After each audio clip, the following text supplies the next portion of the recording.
হে hello viewers, আশা করছি সবাই ভালো আছেন।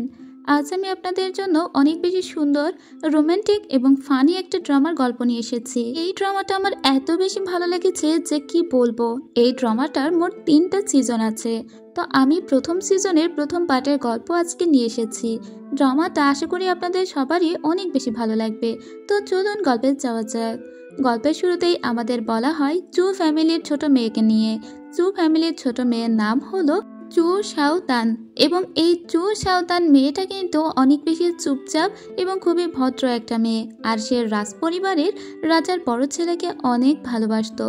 ভালোবেসে সে ওই বড় ছেলের জন্য সুইসাইড পর্যন্ত করতে গিয়েছিল, কিন্তু তখনই ঘটে যায় একটা অবাক ঘটনা। যখনই এই রাজকুমারী সুইসাইড করতে যায়, তার শরীরের ভিতরে অন্য একটা আত্মা চলে আসে, এবং যে আত্মাটি চলে এসেছিল সেই মেয়েটি অন্য দুনিয়া থেকে চলে এসেছে, মানে মডার্ন দুনিয়া থেকে সে গিয়ে পড়েছে ওই হিস্ট্রিক্যাল ওয়ার্ল্ডে। এবং এই মেয়েটি মূলত অনেক বেশি চঞ্চল আর অনেক বকবক করত। মানে চু শাওতান যতটাই চুপচাপ ছিল, তার শরীরের ভিতরে চলে আসা আত্মা মেয়েটা তত বেশি বকবক করত আর দুরন্ত ছিল। এবং মডার্ন ওয়ার্ল্ডে এই মেয়েটির নামই হলো শাও। আর এই শাওকে যখন তার পরিচারিকা অর্থাৎ তার মেইন যে সার্ভেন্ট, যার নাম জিংসিং, সে ডাকে মিস শাওজিয়া বলে। শাওজিয়া অর্থ হলো বড় বোন, এরকম কিছু। যেহেতু এই মেয়েটি হলো এই রাজকুমারের একজন পরিচারিকা ছিল, তাই সে সবসময় একে শাওজিয়া বলে ডাকতো। কিন্তু যখনই এই বডিতে অন্য একটা আত্মা চলে এসেছে, তখন ওই মেয়েটি বলে, তুমি আমাকে এসব শাওজিয়া টাউজিয়া বলবে না, আমার নাম শাও, আমার নাম ধরে ডাকবে। তখন জিংসিং বলে, কিন্তু শাওজিয়া, আপনাকে কিভাবে আমি নাম ধরে ডাকতে পারি? শাও তখন বলে, কেন, শাও বলেই ডাকবে। জিংসিং তখন বলে, আচ্ছা ঠিক আছে, আমি আপনাকে শাও বলেই ডাকবো। এই মেয়েটি যেহেতু মডার্ন ওয়ার্ল্ড থেকে গিয়েছে, তাই এর ব্রাশ লাগবে, টুথপেস্ট লাগবে, এমনকি মেকআপ সামগ্রী পর্যন্ত লাগবে। কিন্তু সে এত এত মেকআপের নাম বলতে থাকে যে জিংসিং এসব মেকআপের কোনো নাম ধাম বুঝতেই পারে না। যাই হোক, শাও এই ওয়ার্ল্ডে নিজেকে প্রায় মানিয়েই নিয়েছিল। এখানে যা কিছু আছে ও সেই সব কিছুকেই নিজের মতো করে সাজিয়ে গুজিয়ে নিতে শুরু করে, কারণ ও বুঝতে পেরেছে যে ও এই ওয়ার্ল্ডে এসে অনেকটাই আটকে গিয়েছে। এরপরে আমাদের রাজার অষ্টম ছেলেকে দেখানো হয়, মানে এই প্রিন্সকে, যার নাম হলো মো লিয়ান চেং। একে আমরা লিয়াং বলবো। লিয়ান ছিল অনেক বেশি ইন্টেলিজেন্ট এবং যুদ্ধবিদ্যায় পারদর্শী একটা ছেলে, এবং রাজা তার এই ছেলের থেকেও বড় ছেলেকে বেশি প্রায়োরিটি দিত। সেজন্য মো লিয়ান নিজেই এত বেশি যুদ্ধবিদ্যায় পারদর্শী হওয়ার চেষ্টা করে, যাতে ওর কারো ভালোবাসার প্রয়োজন না পড়লেও যেন নিজে নিজে নিজেকে চালিয়ে নিতে পারে। যাই হোক, মো লিয়ানের আজকে চু ফ্যামিলিতে আসার কথা ছিল। চু ফ্যামিলির ছোট মেয়ের সঙ্গে ওর বিবাহের কথা চলছে। এদিকে আমরা দেখতে পাই শাওকে। শাও মূলত এখান থেকে পালানোর চেষ্টা করছে। ও জিংসিংকে বলে, আজকে বাড়িতে কেউ নেই, আমি আজকে পাঁচিল টপকে এখান থেকে চলে যাব আর আমার পৃথিবীতে ফিরে যাব। জিংসিং ওর কথা কিচ্ছু বুঝতে পারে না আর বলে, শাওজিয়া, আপনি এই কাজটি করবেন না, পরিবারের কেউ এসে দেখে ফেললে আপনাকে অনেক মারবে। কিন্তু শাও বলে, কে তোমাদের শাওজিয়া? আমি শাও, অন্য পৃথিবী থেকে এসেছি, আমাকে এই বাড়ি থেকে বের হতেই হবে। এরপরে শাও এই দেয়ালটা টপকানোর অনেক চেষ্টা করতে লাগে, কিন্তু জিংসিং ওকে বারবার করে বাধা দিতে লাগে। তারপরেও দেয়ালের উপরে উঠে গিয়েছিল শাও। ঠিক তখনই ও দেখতে পায় সামনে দিয়ে একটি ছেলে হেঁটে যাচ্ছে। শাও তো আর জানতো না এটা রাজপরিবারের অষ্টম রাজপুত্র। শাও তখন ডাক দিয়ে বলে, এই শোনো, আমাকে এখান থেকে একটু নামিয়ে দিবে, আমি এখানে আটকা পড়ে গিয়েছি। তখনই অষ্টম প্রিন্স ওর দিকে তাকিয়ে বলে, এই মেয়েটিকেই তো আজকে আমি দেখতে এসেছি, এই মেয়েটি কি বাড়ি থেকে পালানোর চেষ্টা করছে? তখন অষ্টম প্রিন্স বলে, তুমি কোথায় যাচ্ছ? শাও তখন বলে, আমি তো একটু সিনারি দেখতেই উঠেছিলাম, কিন্তু এখন আমি আটকা পড়ে গিয়েছি, আমি নিচে নামতে পারছি না, তুমি আমাকে একটু নামাবে? তখন মো লিয়ান বলে, কিন্তু নারী আর পুরুষের ভিতরে অনেক দূরত্ব মেনটেন করে চলতে হয়, চাইলেই আমি তোমাকে স্পর্শ করতে পারবো না। শাও বলে, ধুর, রাখো তো তোমার এসব কথা, তুমি আমাকে নামাবে কিনা এটা বলো। অষ্টম প্রিন্স তখন রেগে যায় আর বলে, আপনি এখানে কেন উঠেছেন মিস? তখন শাও বলে, কারণ আমার বাড়ির লোকজন খুবই খারাপ আর এরা চাইছে আমাকে বিক্রি করে দিতে। এই কথা বলার সাথে সাথেই শাও নিচে পড়ে যায় আর অজ্ঞান হয়ে যায়। এটা দেখে অষ্টম প্রিন্স অবাক হয়ে যায়, ওর দিকে তাকিয়ে থাকে। কিছুক্ষণ পরেই শাওয়ের জ্ঞান ফিরে আসে। জ্ঞান ফেরার পরে একে পুরো অন্যরকম দেখা যায়। শাও মূলত কিন্তু খুবই উচ্ছল একটি মেয়ে, তবে এখন যার জ্ঞান ফিরে এসেছিল সে খুবই চুপচাপ। তার মানে এখন জেগে উঠেছে চু পরিবারের মৃত্যু, মানে চু পরিবারের ছোট মেয়ে। মানে আসলে বডিটা যার, সেই ফিরে এসেছে, অর্থাৎ একই শরীরের ভিতরে দুটো আত্মা। চু তো মূলত এই আত্মার মালিক এবং সে স্বতন্ত্র একটা মানুষ, তবে এর শরীরের ভিতরেই ঢুকে গিয়েছিল শাও। কিন্তু ও অজ্ঞান হওয়ার পরে আবারও চু ফিরে এসেছে আর শাও এখন গায়েব হয়ে গিয়েছে। জ্ঞান ফেরা মাত্র চু খুব অবাক হয়ে যায় আর বলে, আমি প্রিন্সের সামনে কিভাবে দাঁড়িয়ে আছি। তাই সে একটু মাথা নত করে প্রিন্সের সামনে থেকে চলে যায়। আর প্রিন্স মনে মনে ভাবে এই মেয়েটি একটু আগে কিভাবে কথা বলছিল আর এখন এত ভালো হয়ে গেল কিভাবে। এদিকে শাও বাড়িতে ফিরে এসেছে এবং শাও জানে না যে সে কিভাবে ওই দেয়ালের উপরে উঠল এবং তার খুবই মন খারাপ, কারণ সে বড় রাজকুমারকে ভালোবাসে, অথচ আজকে কিনা অষ্টম রাজপুত্র তাকে দেখতে এসেছে এবং হয়তোবা তার সঙ্গে বিয়েও হয়ে যাবে এবং এটা নিয়ে শাওয়ের সত্যিই খুবই মন খারাপ। এদিকে আমরা অষ্টম রাজপুত্রকে দেখতে পাই যে এসে শাওয়ের বাবা মায়ের সঙ্গে কথা বলছিল। এটা তো শাওয়ের আসল বাবা ঠিক আছে, কিন্তু এই মা তার আসল মা নয়। ওই যে পিছনে একজন সাদা কাপড় পরে দাঁড়িয়ে আছে ওটাই শাওয়ের আসল মা। মূলত এই মহিলাটি তার বাবার কনকিউবাইন মানে উপপত্নী। আপনারা জানেন আগেকার দিনে মানুষজন অনেকগুলো করে বিয়ে করতো, একটা মেইন স্ত্রী থাকতো আর বাকিগুলো উপপত্নী থাকতো। যাই হোক, শাও একজন কনকিউবাইনের মেয়ে, তো শাওকে এখানে আনা হয়। রাজপুত্র তো খুবই ইন্টারেস্টিং লেগেছে শাওকে দেখে, কারণ শাও একবার খুবই উচ্ছল ব্যবহার করেছে আর একবার সম্পূর্ণ অন্যরকম ব্যবহার করেছে। তাই রাজকুমারের মনে হয়েছে এই মেয়েটিকে বউ করে তো নিয়ে যাবই আর দেখার চেষ্টাও করব যে আসলে এর উদ্দেশ্যটা কি। তাই রাজকুমার ওকে বিয়ে করতে রাজি হয়ে যায়। এরপরে রাজকুমার যখন প্যালেসে ফিরে আসে তখন আমাদের 14তম প্রিন্সকে দেখানো হয়। এই প্রিন্স তার ভাইকে বলছিল যে তোমার মেয়ে দেখে কেমন লাগলো। রাজপুত্র তখন বলে আমি তো ওকে বিয়ে করব। এদিকে তো চুয়ের খুবই মন খারাপ, কারণ এই বিয়ে সে কোনোভাবেই করতে চায় না। তখন ওর মা ওকে ডেকে পাঠায়, মা মূলত সৎ মা। তো এই মা ওকে বলে যে আমি শুনেছি আমরা যখন বাড়িতে ছিলাম না তখন নাকি তুমি পাঁচিল টপকে পালাতে গিয়েছিলে, তুমি কি ভুলে গিয়েছো আমাদের এই বাড়ির নিয়ম কানুন? এখন তোমাকে এই বাড়ির নিয়ম কানুন অনুযায়ী শাস্তি পেতে হবে। আর এই শাস্তি অনুযায়ী ওর শরীরে সুচ ঢোকানো হয়, সাথে সাথে ও অজ্ঞান হয়ে যায়। আর কিছুক্ষণ পরে জ্ঞান ফিরে আসার পরে পুনরায় শাও জেগে ওঠে, যে অনেক বেশি কথাবার্তা বলতো আর কি। তোর শাও এখন তার সৎমায়ের উপরে চিল্লাচিল্লি করতে থাকে। এতেও সৎমা অবাক হয়ে বলে, বাহ, মেয়ের মুখে তো দেখছি বুলি ফুটেছে। তখন শাও বলে, হ্যাঁ ফুটেছে, তোমরা অন্যায় করবে আর আমি সেটা সহ্য করবো নাকি? এরপরে আমরা উ হাউকে দেখি। এই উ হাউ মূলত অষ্টম প্রিন্সের একজন সেক্রেটারি, যে সবসময় অষ্টম প্রিন্সের কাছাকাছি থাকে। আসলে শাওয়ের বাড়িতে কি কি হচ্ছে সেগুলো দেখার জন্য উ হাউকে ঠিক করে রেখেছে অষ্টম প্রিন্স। এদিকে আমরা শাওকে দেখতে পাই, ওকে একটা ঘরে বন্ধ করে রাখা হয়েছিল। ওর কাছে কিছু কাপড় দেওয়া হয়েছে সেগুলো সেলাই করার জন্য, কিন্তু শাও তো এইসব কাপড় সেলাই করতে পারে না। তো শাও ঘরের ভিতরে এটা ওটা দেখতে গিয়ে হঠাৎ করেই দেখতে পায় যে পার্পল কালারের একটা আলো ওর দিকে এসে পড়ছে। আর এই আলো দেখানোর সাথে সাথে আমাদের দুজন মুখোশ পরার লোককে দেখানো হয়, যারা মূলত এই আলোটারই সন্ধান করছিল। এদিকে শাও ওই এত আলো দেখে আবারও অজ্ঞান হয়ে যায়। কিন্তু শাও এবার ঘুমের ভিতরেই দেখতে থাকে ওর মডার্ন ওয়ার্ল্ডের গল্প। এই মডার্ন ওয়ার্ল্ডে ও একজন রিয়েল এজেন্ট ছিল, মানে স্টেট এজেন্ট, যে মূলত ঘর বাড়ি বিক্রি করতো আর এসব করেই টাকা ইনকাম করতো। এরপরে দেখা যায় ওর পিছনে দুইজন লোক পড়েছে এবং ওকে অনেক বেশি তাড়া করছে। তাড়া করতে করতে ওকে একটা ঘরের ভিতরে এনে ফেলে। আর এই ঘরের ভিতরে ও একটা অ্যান্টিক বেড দেখতে পায়, যে বেডে কিছু অক্ষর লেখা ছিল। ও এই বেডে ঘুমিয়ে পড়ে আর সাথে সাথে ও এই দুনিয়াতে চলে আসে। এরপরে ও মনে মনে ভাবে ওই বেডটা যদি ও এই দুনিয়াতে খুঁজে পায় তাহলে ওর আগের দুনিয়ায় চলে যেতে পারবে। যাই হোক, ওকে কিন্তু ওর আগের দুনিয়ায় চলে যেতেই হবে। এখন জিংসিং বলে, মিস শাওজিয়া। তখন আবারও শাও বলে, তুমি আমাকে মিস শাওজিয়া কেন বলছো? তুমি আমাকে শাও বলো। আমি শাও শাও কতবার বলবো তোমাকে? আর এই যে এমব্রয়ডারি, এটা কে করেছে? এটা তো আমি করিনি। আসলে এ যে মুহূর্তে অজ্ঞান হয়ে গিয়েছিল এর শরীরের ভিতরে চু আবার চলে এসেছিল, ওই এমব্রয়ডারিটা করেছে। যাই হোক, আজকে কিন্তু মিচু মানে শাওয়ের বিয়ে। তো আজকে যখন বিয়ে হচ্ছিল তখন ওই বডির ভিতরে শাওয়ের আত্মা ছিল। শাও কোনো রকমে বিয়ে করেছে, কিন্তু ওর খুবই মেজাজ খারাপ হয়, কারণ ওকে এই ওয়ার্ল্ড থেকে পালাতে হবে, তারপরে কিনা আবার ওকে বিয়ে করতে হচ্ছে। এখন ও জিংসিংকে বলে, জিংসিং, আমার মাথায় একটা আইডিয়া এসেছে, অষ্টম প্রিন্সকে কিভাবে কাবু করতে হয় সে এক্ষুনি দেখবে। এরপরে শাও কিছু দুষ্ট বুদ্ধি আঠে। এরপরে আমাদেরকে প্রথম প্রিন্সকে দেখানো হয়। প্রথম প্রিন্স এসেছিল শাওয়ের সঙ্গে দেখা করতে, কারণ কেউ তো আর জানে না যে চুয়ের আত্মার ভিতরে মানে চুয়ের শরীরের ভিতরে অন্য কারো আত্মা চলে গিয়েছে, একমাত্র শাও ছাড়া। কিন্তু তখন এখানে অষ্টম প্রিন্স চলে আসার পরে আজকে আমি বিয়ে করেছি আর আমার নববিবাহিতা বধূর ঘরের সামনে দাঁড়িয়ে আছে আমারই বড় ভাই, এটা কি মানা যায়? আসলে মিস চু যে বড় প্রিন্সকে পছন্দ করতো এই কথা কিন্তু রাজ্যের সবাই জানে, এমনকি সে নাকি এই প্রিন্সকে পাওয়ার জন্য সুইসাইড পর্যন্ত করতে গিয়েছিল সেটাও সবাই জানে। এজন্য অষ্টম প্রিন্স তার ভাইকে একটু বলে দিল যাতে তার বইয়ের আশেপাশে না আসে। এদিকে আমরা দেখতে পাই শাও বসে আছে, আর শাও তার স্বামীকে ঘরের ভিতরে খুব সুন্দর করে রাখছে। যেমন চাইনিজ ওয়ার্ডে ফুজুইন বলে তার স্বামীকে সম্বোধন করা হয়, আর এটা খুবই আদরের একটা ডাক। ওই এভাবেই তার স্বামীকে ডাকছিল, কারণ ওর স্বামীর জন্য ফাঁদ পেতেছে। তো স্বামী না আসলে তো আর সেই ফাঁদে পা দিবে না, তাই না? তো ওর ডেকে ডেকে ফাঁদে পা দেওয়ানোর চেষ্টা করছিল। এরপরে এখানে আসে অষ্টম প্রিন্স, আর জিংসিংকে বলে এখান থেকে চলে যেতে, কিন্তু সাথে সাথেই অষ্টম প্রিন্সের চোখ পড়ে যে এখানে কোনো একটা ট্রাপের ব্যবস্থা করেছে তারই বউ। এজন্য অষ্টম প্রিন্স বলে যে আমার বধূ আমাকে ছাড়া দেখছি একটুও সইতে পারছে না।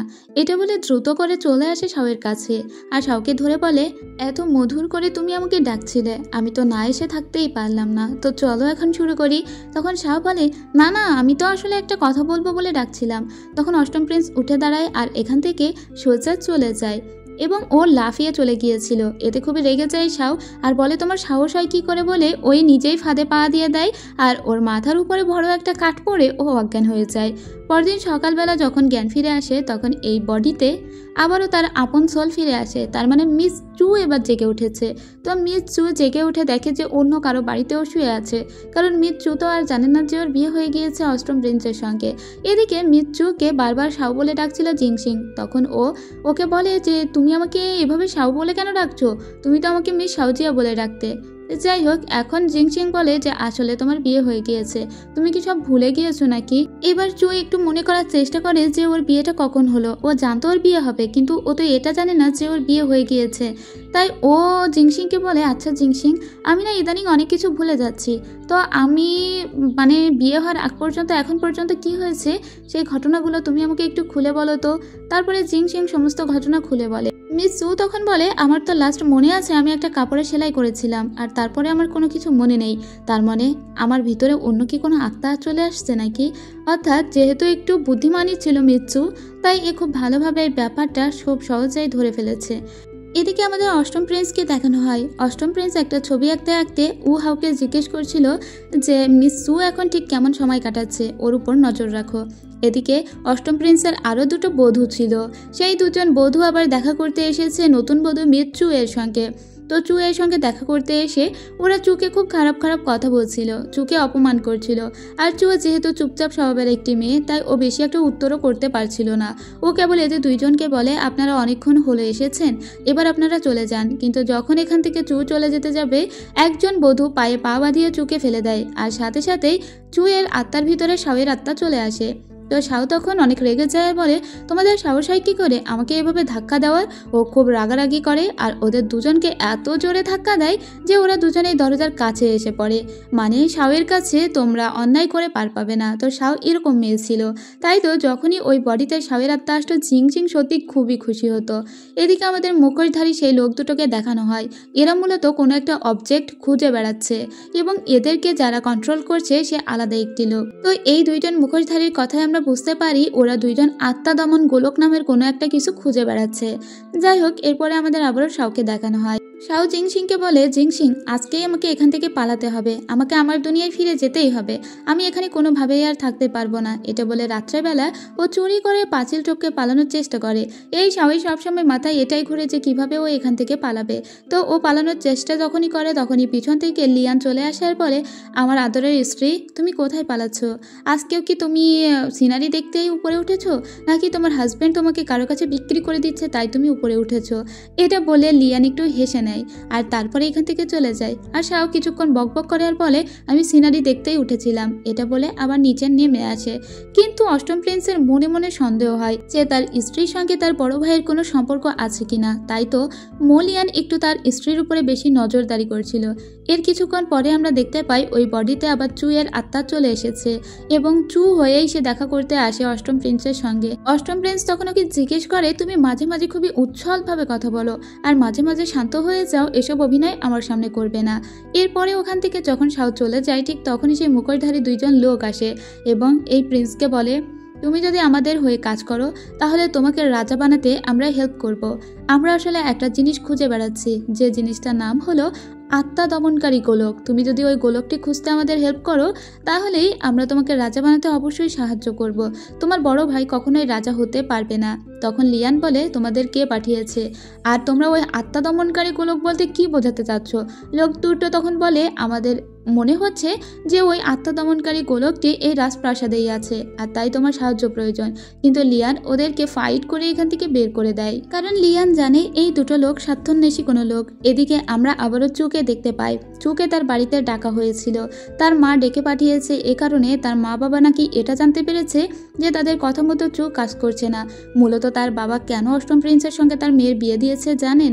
মূলত তার বাবা চায় তার বড় মেয়ের জামাই, মানে এই লোকের একটা বড় মেয়ে আছে, সেই মেয়ের বিয়ে হয়েছে আবার প্রথম প্রিন্সের সঙ্গে, যাকে মনে মনে ভালোবাসত চু।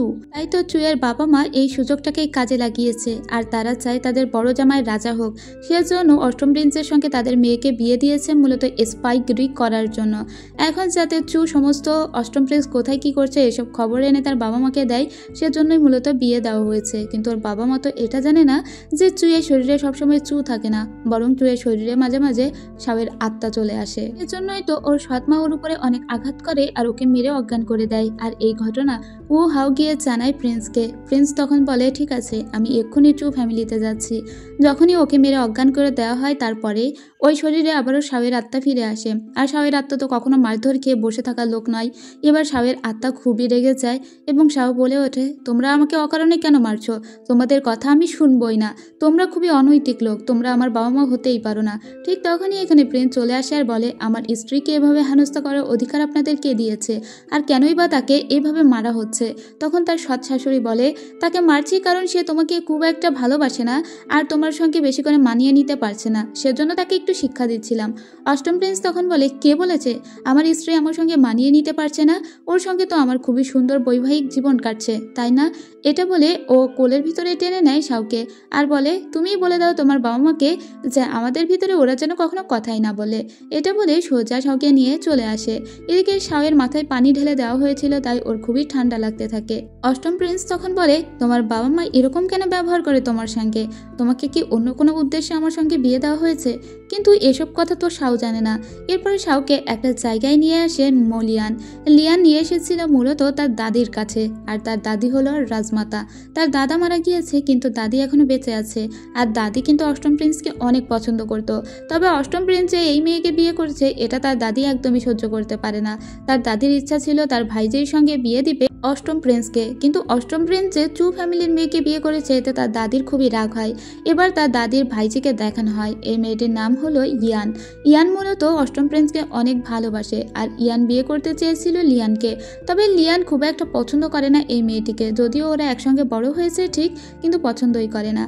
এদিকে এইসব ঘটনা যখন জানতে পারে শাও, তখন শাওয়ের খুব মনে মনে ইচ্ছা করে ও দুটোকে বিয়ে দিয়ে ও এখান থেকে ভেগে যাবে। কিন্তু শাওয়ের এই ইচ্ছা কি আর পূরণ হয়? অষ্টম প্রিন্স তখন শাওকে বলে, তুমি যাচ্ছটা কোথায়?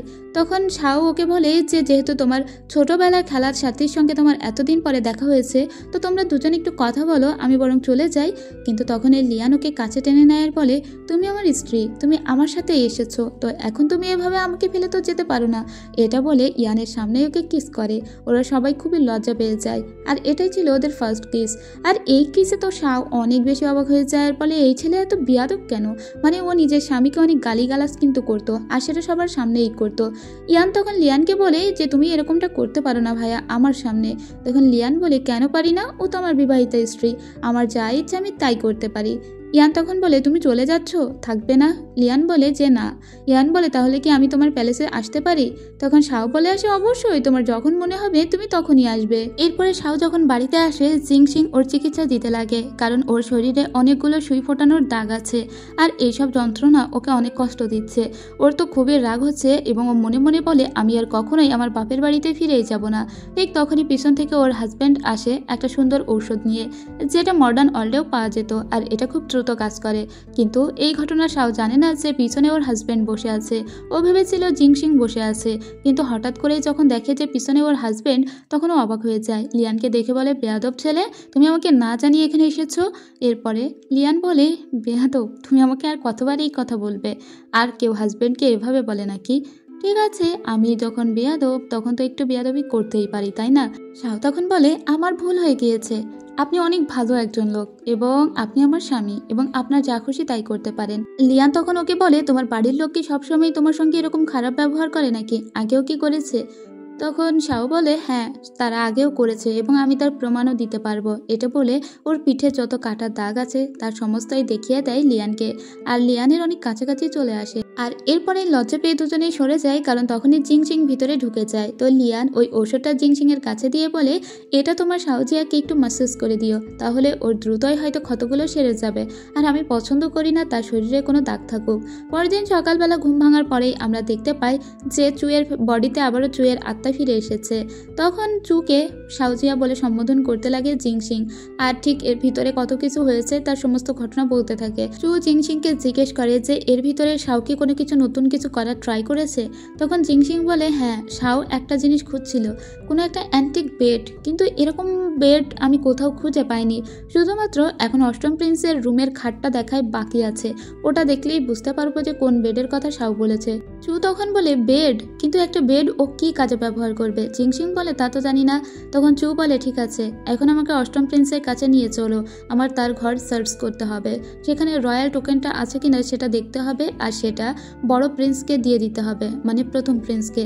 এরপরে ও কিছু চা এবং স্যুপ নিয়ে চলে আসে অষ্টম প্রিন্সের রুমে, কিন্তু ইচ্ছে করেই ও চাটা মূলত ফেলে দিতে চাইছিল মোলিয়ানের গায়ে বা তার কাপড় চোপড়ে, যাতে মোলিয়ান এটা চেঞ্জ করতে তার রুমে যেতে চায়, আর তার সাথে সাথে চুও তার রুমে যেতে পারে এবং ওই টোকেনটার খোঁজ করতে পারে। কিন্তু লিয়ান বুঝতে পারে এই মেয়ের আলাদাই কোনো একটা উদ্দেশ্যটা অবশ্যই আছে, কারণ মাঝে মাঝেই সে এক এক রূপে দেখতে পায় তার স্ত্রীকে। এখন লিয়ানের কাপড়েও সত্যি সত্যি পানি ফেলে দেয় আর বলে স্বামী, যেহেতু আপনাকে আমি বিয়ে করেছি, তো আপনার কাপড় চেঞ্জ করে দেওয়া আমারই কর্তব্য, তো আমি আপনার রুমে গিয়ে আপনার জন্য একটা ভালো কাপড় নিয়ে এসে দিচ্ছি। কিন্তু লিয়ান বলে না না, আমার রুমে তোমার যাওয়ার কোনো প্রয়োজন নেই, আমি তো জানি তোমার মোটিভটা কি, বরং আমি গিয়ে নিজেই চেঞ্জ করে নিব। এরপরে আমাদের মুখোশধারী একটা মেয়েকে দেখানো হয় যে একটা কর্নারের দিকে যাচ্ছিল, যার হাতে একটা চিঠি ছিল। এই চিঠিটা সে একটা ইটের খাপের ভিতরে দিয়ে দেয়। ওই চিঠিতে লেখা ছিল যে রয়্যাল টোকেনটা মোলিয়ানের রুমের ভিতরেই আছে। এদিকে চুয়ের বডিতে আবারও শাওয়ের আত্মা চলে এসেছে।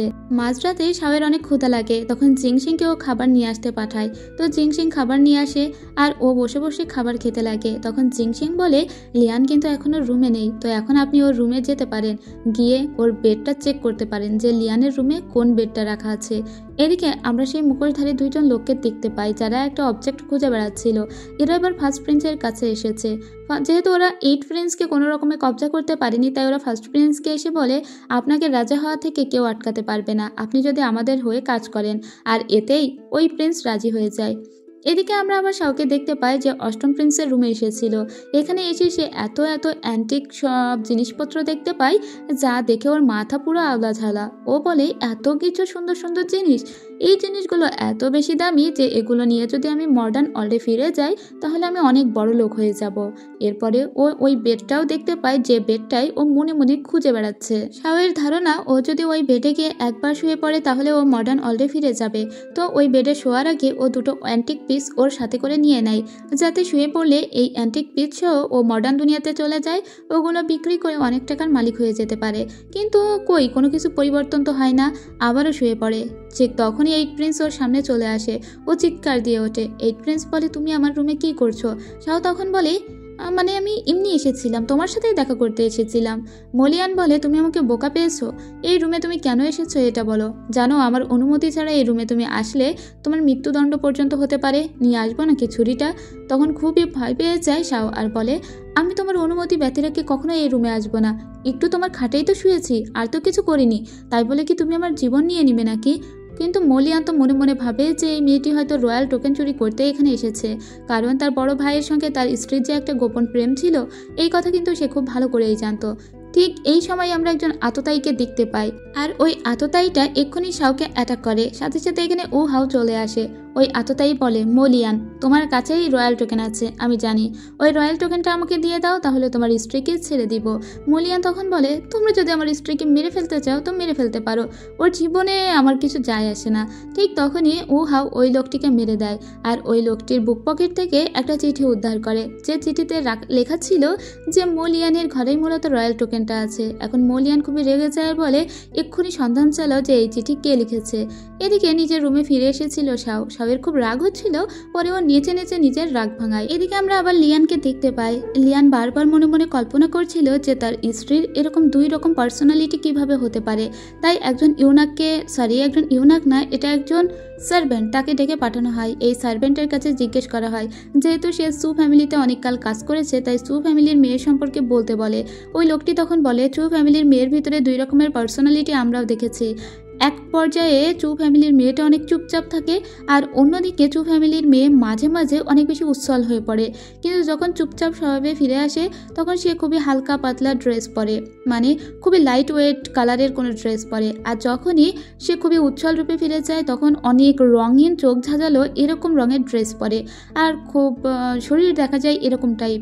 এতে মলিয়ান খুবই রেগে যায় আর বলে, বুঝতে পেরেছি, তুমি এক্ষুনি এখান থেকে চলে যাও। এদিকে আমরা ফার্স্ট প্রিন্সকে দেখতে পাই। সে যেহেতু একটা দায়িত্ব হাতেই নিয়েছে ওই মুখোশধারী 2 জন লোকের সঙ্গে ডিল করে, তাই এখন সে রয়্যাল প্যালেস সমস্ত জায়গায় ওই সোল মানে আত্মা দমনকারী গোলকটা খুঁজে বেড়াচ্ছে। এদিকে আমরা মলিয়ানকে দেখতে পাই। মলিয়ানের সঙ্গে দেখা করতে এসেছিল তার স্ত্রী, এখন কিন্তু শাওই এসেছে।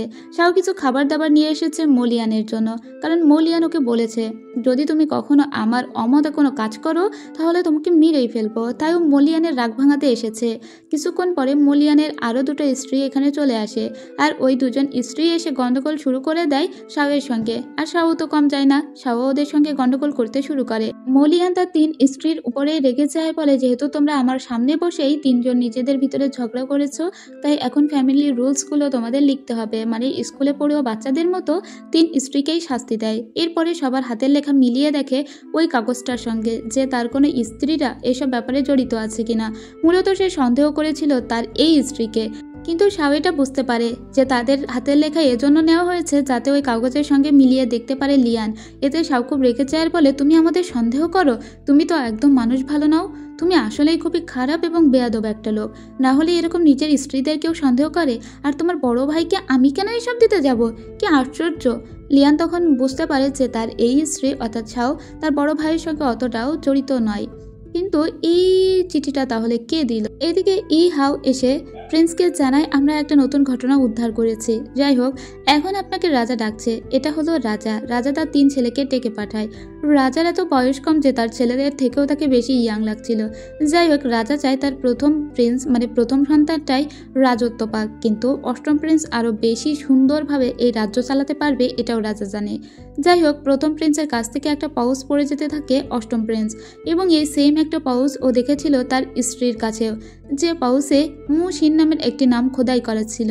তখন অষ্টম প্রিন্সের আরও সন্দেহ হয় যে হয়তো বা তার স্ত্রীর সঙ্গে ফার্স্ট প্রিন্সের এখনো পর্যন্ত কোনো একটা কানেকশন তো আছে। এদিকে আমরা শাওকে দেখতে পাই। ওর রুমে আমরা লিয়ানের সেই অ্যান্টিক বেডটাকে প্রতিস্থাপিত হতে দেখি। মূলত ও লিয়ানের কাছ থেকে এই বেডটা চেয়ে নিয়েছে, আর আদরের বউ যখন এই বেডটা চেয়েছে লিয়ান তখন না করতে পারেনি। কিন্তু বেড গোছাতে গিয়ে এখানে একটা চিঠি দেখতে পাই শাও, যেটা মূলত চু লিখেছিল। তো শাও এই চিঠিটা পড়ে দেখে এই চিঠিটা মূলত ফার্স্ট প্রিন্সকে দেওয়ার জন্যই চু লিখেছিল। তখন জিংসিংকে ও বলে, তুমি আমাকে একটু বলো তো ফার্স্ট প্রিন্সের সঙ্গে তোমার মিস শাওজিয়ার কী সম্পর্ক ছিল, যে সবাই এরকম ফার্স্ট প্রিন্সকে নিয়ে তাকে এরকম জড়াই কেন? তাদের ভিতরে কি কোনো অ্যাফেয়ার ছিল? তখন জিংসিং সমস্ত ঘটনা বলে আর বলে যে ফার্স্ট প্রিন্সকে আমাদের ম্যাডাম অনেক ভালোবাসতো। শাও তখন বলে, যেহেতু আমাদের একই বডিতে 2টো আত্মা আর আমি তোমার মিসের সঙ্গে কথা বলতে পারি না, তাই চিঠি লিখলে কেমন হয়? আমি চিঠি লিখে বরং তোমার মিসের সঙ্গে কথা বলার চেষ্টা করব। এরপরে ও চুয়ের জন্য একটা চিঠি লিখে রাখে। পরে এই বডিতে যখন চুয়ের আত্মা চলে আসে তখন ওই চিঠিটা জিংসিং তার মিসকে দেয়। ওই চিঠিটা পড়ে চু তো কোনো কিছুই বুঝতে পারছিল না, কারণ এটা মডার্ন ওয়েতে লেখা ছিল। তখন জিংসিং পড়ে পড়ে সমস্ত ঘটনাই বুঝিয়ে দেয় চুকে। চু বুঝতে পারে যে তার বডিতে শাওয়ের যে আত্মা চলে এসেছে সেই আত্মাটাও খুবই ভালো। তো এখন ওরা চিন্তা করে দুজনেই একটু কনজুগাল ওয়েতে কাজ করার চেষ্টা করবে যাতে আবল তাবল না হয়ে যায়। এরপরে আমরা লিয়ানকে দেখতে পাই। লিয়ান শাওকে নিয়ে বসেছিল। ঠিক তখনই এখানে ইয়ান আসে এদের সঙ্গে দেখা করতে। ইয়ানকে দেখা মাত্র লিয়ান তার স্ত্রীর সঙ্গে রোমান্টিক ওয়েতে কথাবার্তা বলতে শুরু করে। যখনই ওই ইয়ানকে দেখতো তখনই ও শাওয়ের সঙ্গে এরকম রোমান্টিক ভাইব শুরু করে দিত, যাতে ইয়ানের অনেক রাগ হয় আর ইয়ান এখান থেকে চলে যায়। আর এতে শাও বলে, তুমি আমাকে কাজে লাগাচ্ছ তাই না?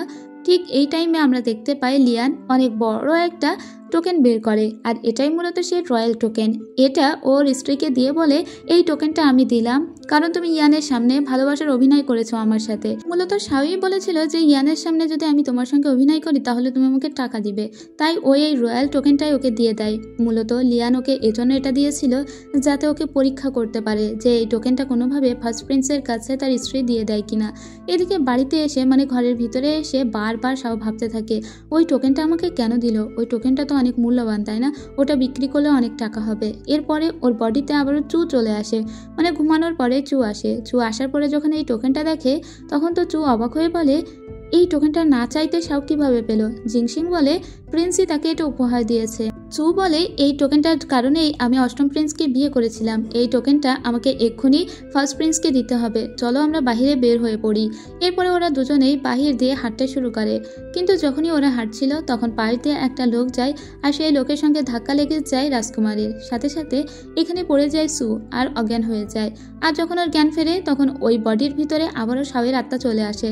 শাও জ্ঞান ফেরা মাত্র দেখে যে ও বাহিরে মানে প্যালেস থেকে বাইরে।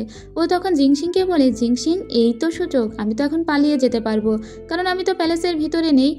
আর কি রে এটা কি, ও এটা তো সেই টোকেন, এটা আমি বিক্রি করতে পারবো, এটা বিক্রি করেই আমি পালিয়ে যাব, এটাতে অনেক হীরা জহরাত হবে বলো। কিন্তু জিংশিং ওকে বারণ করে বলে কিন্তু এটা আপনি বিক্রি করবেন না, এটা চু ফার্স্ট প্রিন্সের জন্য রেখেছে। তবে শাও এটা শুনে বলে না না এটা ফার্স্ট প্রিন্সকে দেওয়া যাবে না, এটা আমি বিক্রি করব, টাকার থেকে বড় কিছু হতেই পারে না। জিংশিং তুমি আমাকে আর বাধা দিও না, এটা বলে ও এটা বিক্রি করার জন্য চলে যায়। তবে জিংশিং ওকে আর আটকাতে পারে না, ওকে আটকাবেই বা কি করে, শাও তো যখন যেটা ভাবে সেটাই করে। আর এসব কিন্তু উ হাও সবসময় দেখছিল। উ হাও তখন লিয়ানকে এসে এটা জানায় যে আপনার স্ত্রী সেই টোকেনটা বিক্রি করে দিয়েছে। তখন লিয়ান বলে যার কাছে বিক্রি করেছে তার সঙ্গে কি ফার্স্ট প্রিন্সের কোনো সম্পর্ক আছে? তখন উ হাও বলে না এরকম কোনো সম্পর্ক তো নেই। এরপর আমরা শাওকে দেখতে পাই সে অনেক হীরা জহরাত মাটির নিচে পুঁতে রাখবে বলে এগুলো নিয়ে এসেছিল এবং ও একটা বাগানে এসে অনেক বড় একটা গর্তও করেছে। ঠিক তখনই লিয়ান ওর পিছনে আসে। এত হীরা জহরাত দেখে তো শাও একদম অবাক, কিন্তু লিয়ান এসে বলে তুমি এগুলো কোথায় পেয়েছো? তখনই ও ভয় পেয়ে যায় আর বলে তুমি তো আমাকে মেরেই ফেলছিলে। ও এগুলো তুমি যে টোকেনটা আমাকে দিয়েছিলে না ওই টোকেনটা আমি বিক্রি করে দিয়েছি। তখন লিয়ান বলে কি টোকেনটা তুমি বিক্রি করে দিয়েছো? তুমি জানো ওই টোকেনটার মূল্য কত? ওই টোকেন রয়্যাল টোকেন, ওই টোকেন বিক্রি করা মানে তোমার গর্দান যেতে পারে, সাথে তোমার পুরো ফ্যামিলির গর্দান যেতে পারে।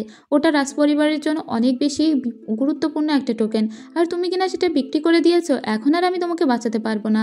তখন শাও বলে তুমি আমাকে ক্ষমা করে দাও, আমি তো জানতাম না ওটা এত গুরুত্বপূর্ণ একটা টোকেন, আমি ওটা ফিরিয়ে এনে দেবো তোমার কাছে, তুমি প্লিজ এবারের মতো আমাকে বাঁচিয়ে দাও। তখন লিয়ান বলে ঠিক আছে আমি তোমাকে এবারের মতো বাঁচিয়ে দিব, কিন্তু টোকেনটা তুমি ফিরিয়ে নিয়ে আসবে। এরপরে ও সোজা রুমে চলে আসে। শাও বলে কেন জিংশিং তুমি আমাকে আগে বলোনি যে ওই টোকেনটা এত গুরুত্বপূর্ণ? এখন তো আমার মৃত্যু পর্যন্ত হয়ে যাচ্ছিল, আমি তো কোনো রকমের লিয়ানের পায়ে পড়ে আমার জীবনটা মানে বাঁচিয়ে রেখেছি। বলো তো চু শুনলে কি বলতো? ওর আত্মার যদি মানে ওর বডির যদি এভাবে মৃত্যু হয়ে যেত আমি ওকে কি জবাব দিতাম, আর আমি আমার পৃথিবীতেই বা কিভাবে ফিরে যেতাম? এখন যেভাবেই হোক ওই টোকেনটা আমাদের ফিরে আনতেই হবে। এবং ও অনেক রাগারাগি করতে থাকে। জিংশিং তখন কেঁদে কেঁদে বলে তোমরা একজন এক কথা বলো আরেকজন আরেক কথা বলো, মাঝখান থেকে সমস্ত দোষ আমার উপরেই এসে পড়ে কেন বলো তো? তোমরা দুজন দুজনের সঙ্গে একটু বোঝাপড়া করে ভালো করে চললেই তো হয়। এরপরে আবারও ওই বডির ভিতরে চুয়ের বডি মানে চুয়ের আত্মা চলে আসে। এরপরে আমরা দেখি যখনই চুয়ের আত্মা এসেছিল তখন বাহিরে থেকে একটা লোক এসে জানায় মিচ্চু আপনাকে অষ্টম প্রিন্স ডেকে পাঠিয়েছে। তাই চু সোজা অষ্টম প্রিন্সের সঙ্গে দেখা করতে চলে আসে, কিন্তু অষ্টম প্রিন্স একে দেখে যে একদম চুপচাপ সাধারণ হয়ে আছে এবং মনটন মরা অবস্থায় হয়ে আছে। আসলে এদের সবারই আজকে একটা বার্থডে পার্টিতে আসার কথা ছিল, যেখানে ফার্স্ট প্রিন্সও এসেছে আর তার ওয়াইফও এসেছে, আর এখানে মলিয়ানও চলে এসেছে, তার বড় ভাইও চলে এসেছে, আর সবাই একত্রিত হয়েছে। আর আজকেই প্রথম আমরা বড় ভাইয়ের স্ত্রীকে দেখতে পাই। এই যে এই পাশে পার্পল কালারের জামা কাপড় পরা মেয়েটি, ওই মেয়েটি মূলত শাওয়ের বড় বোন, এবং সে দুই চোখে শাওকে দেখতে পারে না।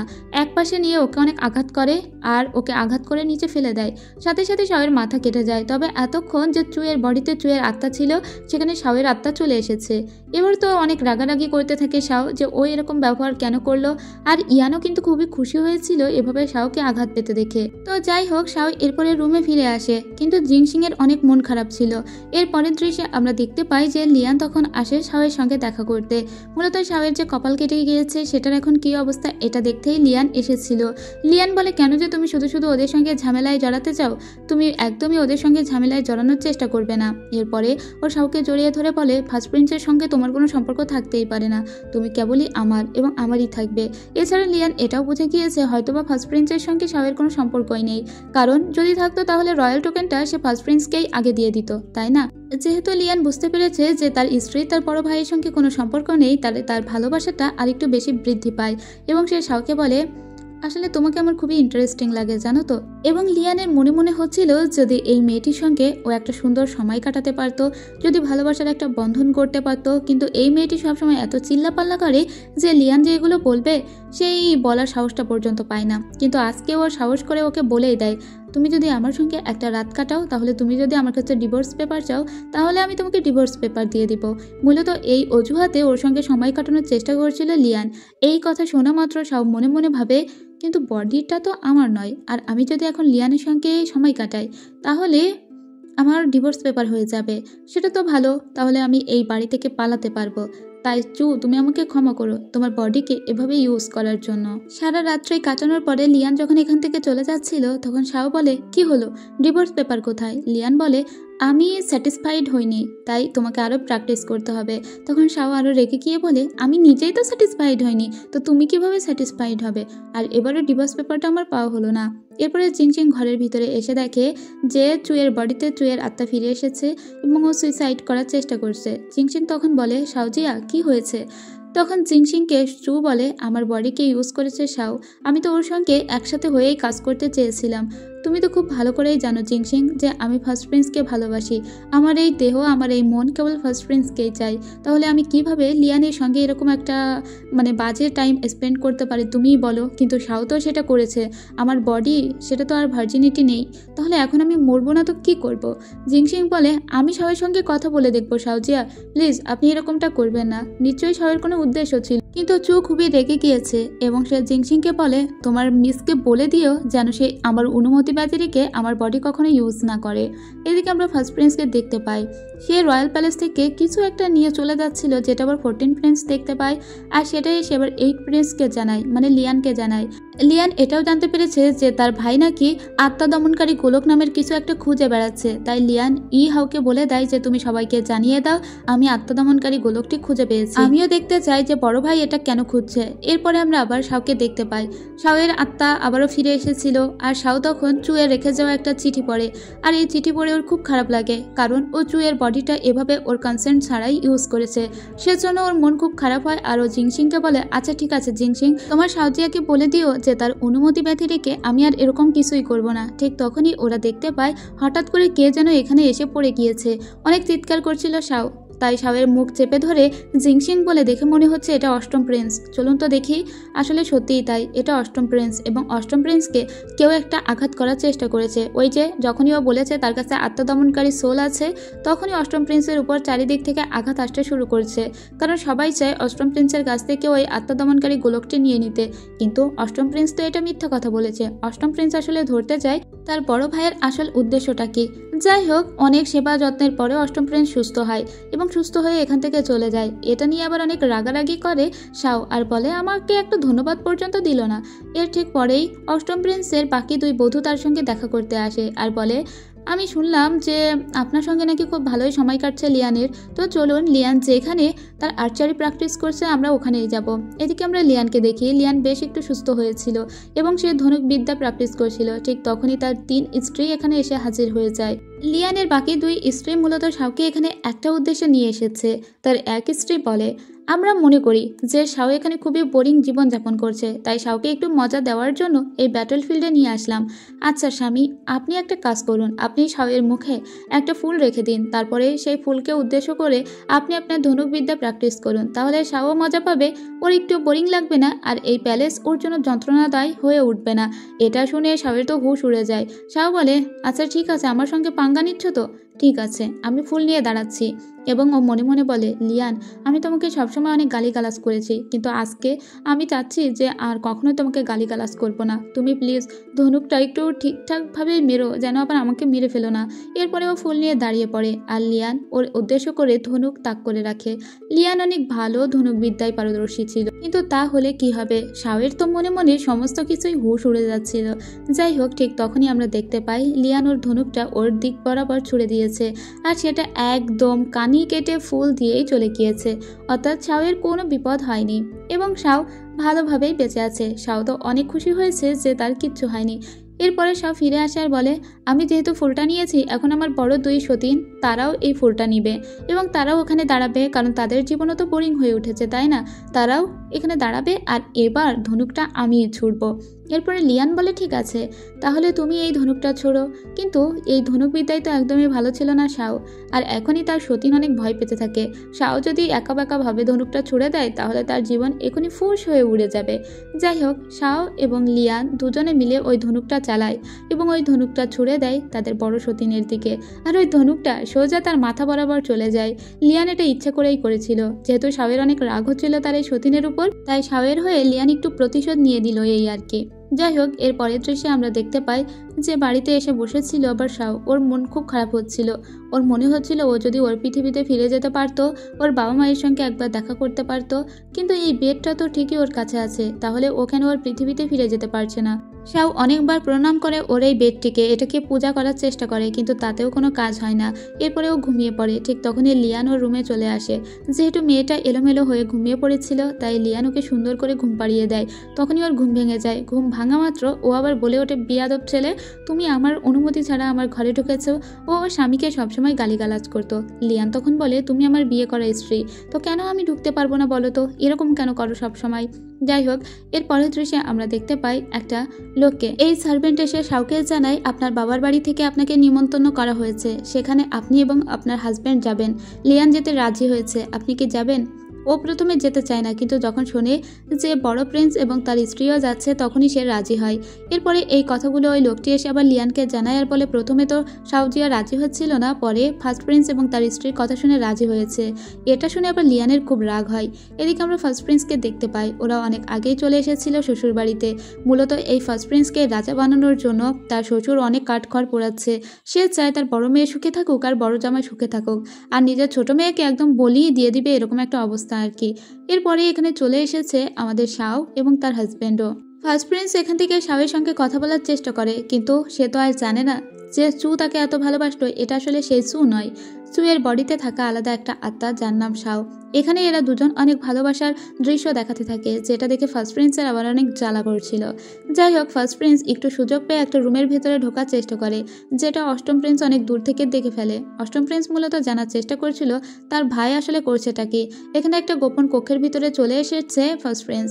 এখানে এসে সে একটা কিছুতে চাপ দিতেই একটা বড় চেম্বার ওপেন হয়ে যায়, যার ভিতরে ওই পার্পল রঙের আলোটা জ্বলে ওঠে। কিন্তু এই আলো জ্বালার সাথে সাথে ফার্স্ট প্রিন্স অজ্ঞান হয়ে যায়। জ্ঞান ফেরার পরে সে রুম থেকে বাহিরে বের হয়ে আসে। লিয়ানের মনে মনে হয়, ওই রুমের ভিতরে কি ছিল আমাকে জানতেই হবে। এদিকে আমরা শাওকে দেখতে পাই, শাওয়ের উপরে রাগ করে শাওয়ের মা মানে সৎ মা তারই আপন মায়ের উপরে অনেক বেশি অত্যাচার করছিল, এমনকি শাওয়ের বড় সৎ বোনও। যাই হোক, শাও তখন এখানে চলে আসে আর বলে, তোমাদের এত সাহস কি করে হয় আমার মায়ের উপরে এরকম অত্যাচার করো? আমার মা উপপত্নী বলে কি তার কোনো সম্মান নেই? তখন ওর সৎ মা এবং সৎ বোন দুজনে মিলে এদের উপরে অত্যাচার করতে শুরু করে, কিন্তু বড় রাজপুত্র চলে আসায় ওরা আর এটা কন্টিনিউ করতে পারে না। কিছুক্ষণ পরে লিয়ান এখানে চলে আসে আর লিয়ান তার স্ত্রীকে ডেকে বলে, আমার স্ত্রী একটু অসুস্থ, আমি ওকে এখান থেকে নিয়ে যাচ্ছি। এরপরে এখান থেকে নিয়ে যায়, কিন্তু বড় প্রিন্স তার স্ত্রীকে বলে দেয়, আমি তোমাকে আগেই বলেছি যে চুইয়ের সঙ্গে কোনো খারাপ করার চেষ্টা করবে না, তাহলে আমার থেকে খারাপ কেউ হবে না। এরপরে লিয়ান তার স্ত্রীকে নিয়ে যাচ্ছিল এবং তার স্ত্রীকে জিজ্ঞেস করে, তুমি বলো আমার বড় ভাইয়ের সঙ্গে তোমার কি সত্যি কোনো সম্পর্ক আছে কিনা? তখন ও বলে, তোমার বড় ভাইয়ের সঙ্গে সত্যিই আমার কোনো সম্পর্ক নেই। সম্পর্ক তো চুয়ের ছিল, কিন্তু আমি তো চু না, আমি তো শাও, আমি অন্য একটা পৃথিবী থেকে এসেছি। এরপরে ওরা একটা ম্যাপও বের করে, ও লিয়ানকে বোঝানোর চেষ্টা করে, দেখো আমি এই পৃথিবীর কেউ না, আমি আলাদা পৃথিবী থেকে এসেছি এবং একই বডিতে আমরা দুটো আত্মা বসবাস করছি।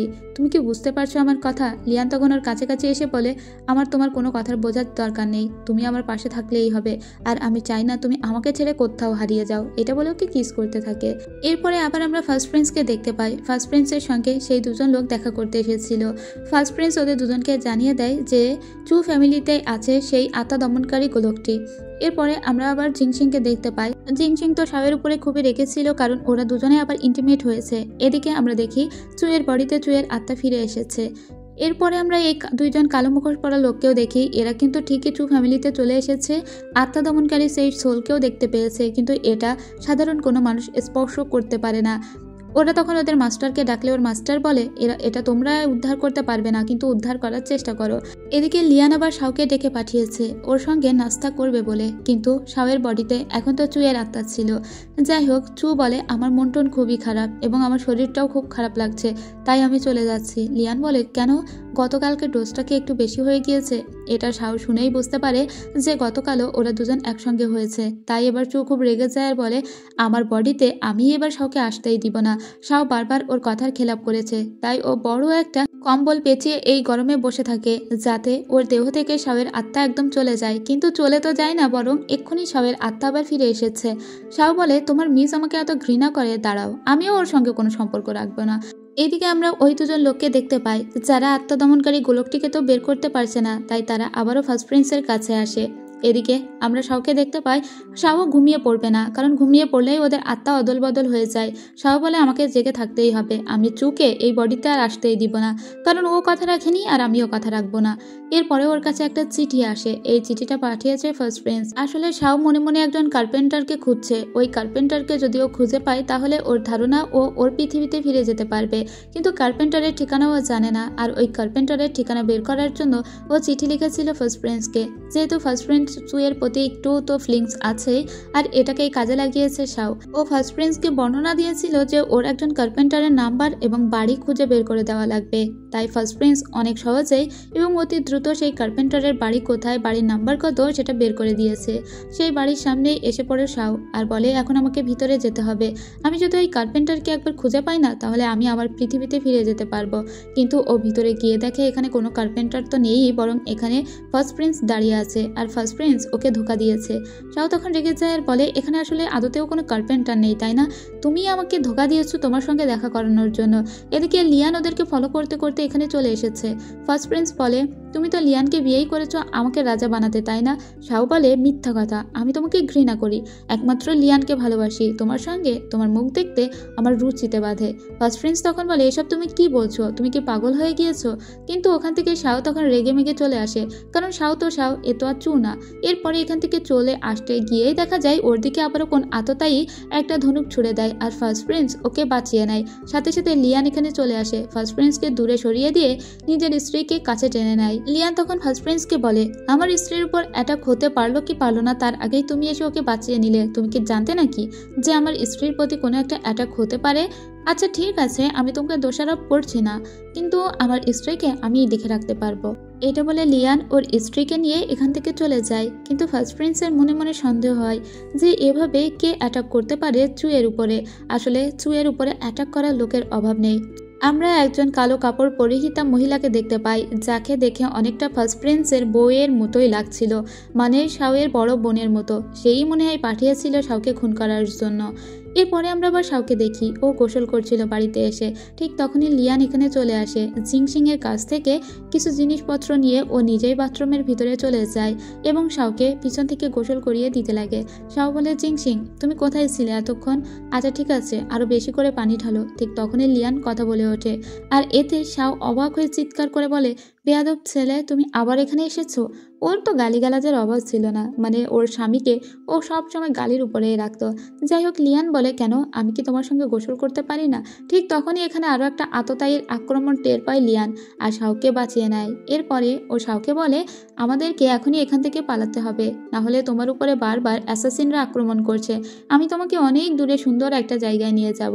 এটা বলে লিয়ানও গুছিয়ে নেয় আর ওর বধূকেও গুছিয়ে নিতে বলে। এরপরে শাওকে নিয়ে ওরা ঘোড়ার গাড়িতে চেপে একটা সুন্দর ছোট্ট গ্রামে চলে আসে। এখানে লিয়ান ভেবেছিল হয়তোবা এখানে ওদের উপরে কেউ অ্যাটাক করবে না, কিন্তু যখনই এখানে শাও আসে ওর মনে হয় চারিদিকে আততায়ীরা ওদের দিকে ওত পেতে বসে আছে এবং শাওয়ের বারবার মনে হচ্ছিল বন জঙ্গল থেকে ওদেরকে কেউ একজন ফলো করছে। শাও জিংসিংকে বলে, আমার মনে হচ্ছে কেউ একজন আমাদের ফলো করছে, বসে পড়ো। শাও এবং জিংসিং যখনই বসে পড়ে তখনই ওদের দিকে দুটো ধনুক ছুঁড়ে মারে কেউ। ঠিক তখনই শাওয়ের হাত ধরে লিয়ান পালিয়ে যায়, জঙ্গল দিয়ে দৌড়াতে থাকে। শাও বলে, আমাকে দৌড়াতে দৌড়াতে কোথায় নিয়ে যাচ্ছ? এর থেকে যে প্যালেসে ছিলাম সেটাই তো ভালো ছিলাম, এখানে আসার পরে তো আরও বেশি আততায়ীরা আমাদেরকে অ্যাটাক করছে। কিন্তু তারপরেও ওকে নিয়ে দৌড়াতে দৌড়াতে একটা পাহাড়ের চূড়ায় চলে আসে লিয়ান। এখন আর ওদের পালানোর কোনো জায়গা নেই। ওর হাতে একটা বক্স ছিল, যে আততায়ীরা ওদেরকে তাড়াচ্ছিল সেই আততায়ীরা বলে, আমাদের দিকে ওই বক্সটা ছুঁড়ে দাও, বক্সটা ছুঁড়ে দিলে তোমাদের হত্যাও করব না, তোমাদের কোনো ক্ষতিও করব না। লিয়ান বুঝতে পারে এই লোকগুলোকে তারই বড় ভাই পাঠিয়েছে। ও বক্সটিকে ওদের দিকে ছুঁড়ে দিলেও উল্টো দিক থেকে একটা তীর ওদের দিকে হঠাৎ করেই আক্রমণ করতে যায়, আর যেটা লিয়ান বরাবরই এসেছিল। শাও ওকে বাঁচাতে গিয়ে নিচে নিয়ে পড়ে লিয়ানকে, আর এই তীরটা এই মুখোশধারী দুইজন লোক ছুঁড়েছিল। এবং ওই আততায়ীগুলো দাঁড়িয়ে দাঁড়িয়ে বলে, ফার্স্ট প্রিন্স তো বলেছিল আমরা যেন ওদের কোনো ক্ষতি না করে বক্সটা নিয়ে যাই, কিন্তু ওরা তো নিচে পড়ে গেল, এবার আমরা গিয়ে কি বলবো? যাই হোক, এরা দুজন নিচে ঝুলছিল তখনও। শাও তখন ওর হাত ধরে বলে, আমার হাত শক্ত করে ধরে রাখো, না হলে তুমি পড়ে যাবে। লিয়ান বলে, তুমি নিজে বাঁচতে চাইলে আমার হাত ছেড়ে দাও।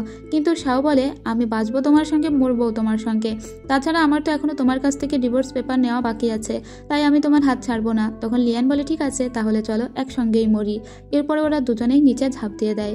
এরপরে দৃশ্যের পরিবর্তন হয়, আমরা শাওকে দেখতে পাই ও একটা বেডে শুয়েছিল এবং লিয়ান পড়তে পড়তে হাসছিল। তখনই শাওকে ডেকে বলে, তার মানে এটা সবটাই তোমার প্ল্যান ছিল তাই না? লিয়ান বলে, হ্যাঁ সবটাই আমার প্ল্যান ছিল।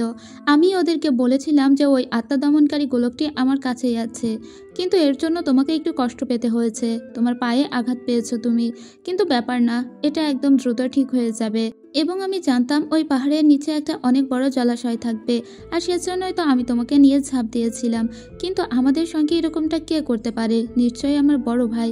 তবে আমার বড় ভাই আমাদেরকে মারতে কেন চাইবে? সে যদি আমাদের মারতে পারতো তাহলে দৌড়ায় এত দূর নিয়ে আসতো না, সে প্যালেসে থাকতেই আমাদের মারতে পারতো। তোমার কি মনে হয়? শাও বলে, আমারও সেটাই মনে হয় আলাদা কেউ আমাদেরকে মারতে চাইছে। এরপরে ওরা দুজন একসঙ্গে সময় কাটাতে থাকে। প্রিন্স তো ওর সঙ্গে সবসময় লাভি ডাবি অভিনয় করতেই থাকে। এরপরে ওরা সিদ্ধান্ত নেয় ওরা প্যালেসে ফিরে আসবে। তারপরে ওরা প্যালেসে ফিরতে লাগে। তবে ফিরতে ফিরতে শাও ঘুমিয়ে পড়েছিল। প্রিন্স ওকে যখন কোলে করে নিয়ে যাচ্ছিল তখন প্রিন্সের দুই বধূ দুয়ার আটকায়। প্রিন্স তখন দ্রুত ওদেরকে এক্ষুনি এখান থেকে সরে যেতে বলে। তারপরে শাওকে নিয়ে রুমে আসে। শাও রুমে এসে একদম সুস্থই ছিল, তবে প্রিন্স ওকে এমনটা অভিনয় করতে বলে যে ও অনেক অসুস্থ। প্রিন্স আসলে ধরতে চাইছিল যে ওদেরকে কে বা কারা টার্গেট করেছে আর কারাই বা মারতে চেয়েছে। তাই শাও বলে, ঠিক আছে আমি তাহলে এভাবেই অভিনয় করব। শাও তখন গোসল করার জন্য রেডি হচ্ছিল। প্রিন্স তখন ওর রুমে আসে আর বলে, এখন থেকে তুমি বিছানায় শুয়ে থাকবে এবং একটু এদিক ওদিক নড়াচড়া করবে না, বাহিরে বের হবে না। আমি একজন রয়্যাল ফিজিশিয়ানকে ডেকে আনছি। এরপরে একজন রয়্যাল ফিজিশিয়ানকে ডেকে আনা হয়। এই ডক্টর ওর হাতের পালস দেখে বলে, প্রিন্সেস তো এখন একদম সুস্থ আছে। তখন লিয়ানি ডক্টরকে উল্টো বলে, না প্রিন্সেস একদমই সুস্থ নেই, প্রিন্সেস অনেক বেশি অসুস্থ, আপনি কি চেক করলেন? হ্যাঁ। তখন ডাক্তার বুঝতে পারে যে প্রিন্স আসলে এই ব্যাপারটা লুকানোর চেষ্টা করছে এবং লিয়ান এরকমটা প্রিটেন্ড করার চেষ্টা করছে যে প্রিন্সেস অনেক অসুস্থ, আর ডাক্তার যেন এই কথাটাই বাইরে রটিয়ে দেয় যে প্রিন্সেস আসলে অনেক অসুস্থ। শাও বলে, কেমন অভিনয় করলাম বলো তো? আমি এত দারুণ অভিনয় করলাম বলেই তো ডক্টর ভাবলো যে আমি অসুস্থ হয়ে গিয়েছি। পরের দিন ওই বডিতে আবার চু ফিরে আসে। চু এরপরে জিংসিংকে জিজ্ঞেস করে, জিংসিং এই কয়েকদিনে রাজপ্রাসাদে ঠিক কি কি ঘটে গিয়েছে তার সমস্ত বিবরণ তুমি আমাকে খুলে বলো, যে ঠিক কি কি হয়েছে। জিংসিং বলে, এই হয়েছে এবং তোমাকে অসুস্থতার অভিনয় করতে হবে ঠিক এভাবেই কিন্তু শাও অভিনয় করে দেখিয়েছিল, আর ডক্টর ভেবেছিল যে ও সত্যিই অসুস্থ। চু তখন বলে, কিন্তু কে বা কারা অ্যাটাক করেছে এবং কয়েকবার নাকি অ্যাটাকের শিকার হয়েছে শাও, তার মানে আসলে কি প্রিন্স এই কাজটি করেছে? মানে ও বড় প্রিন্সকে বোঝালো আর কি।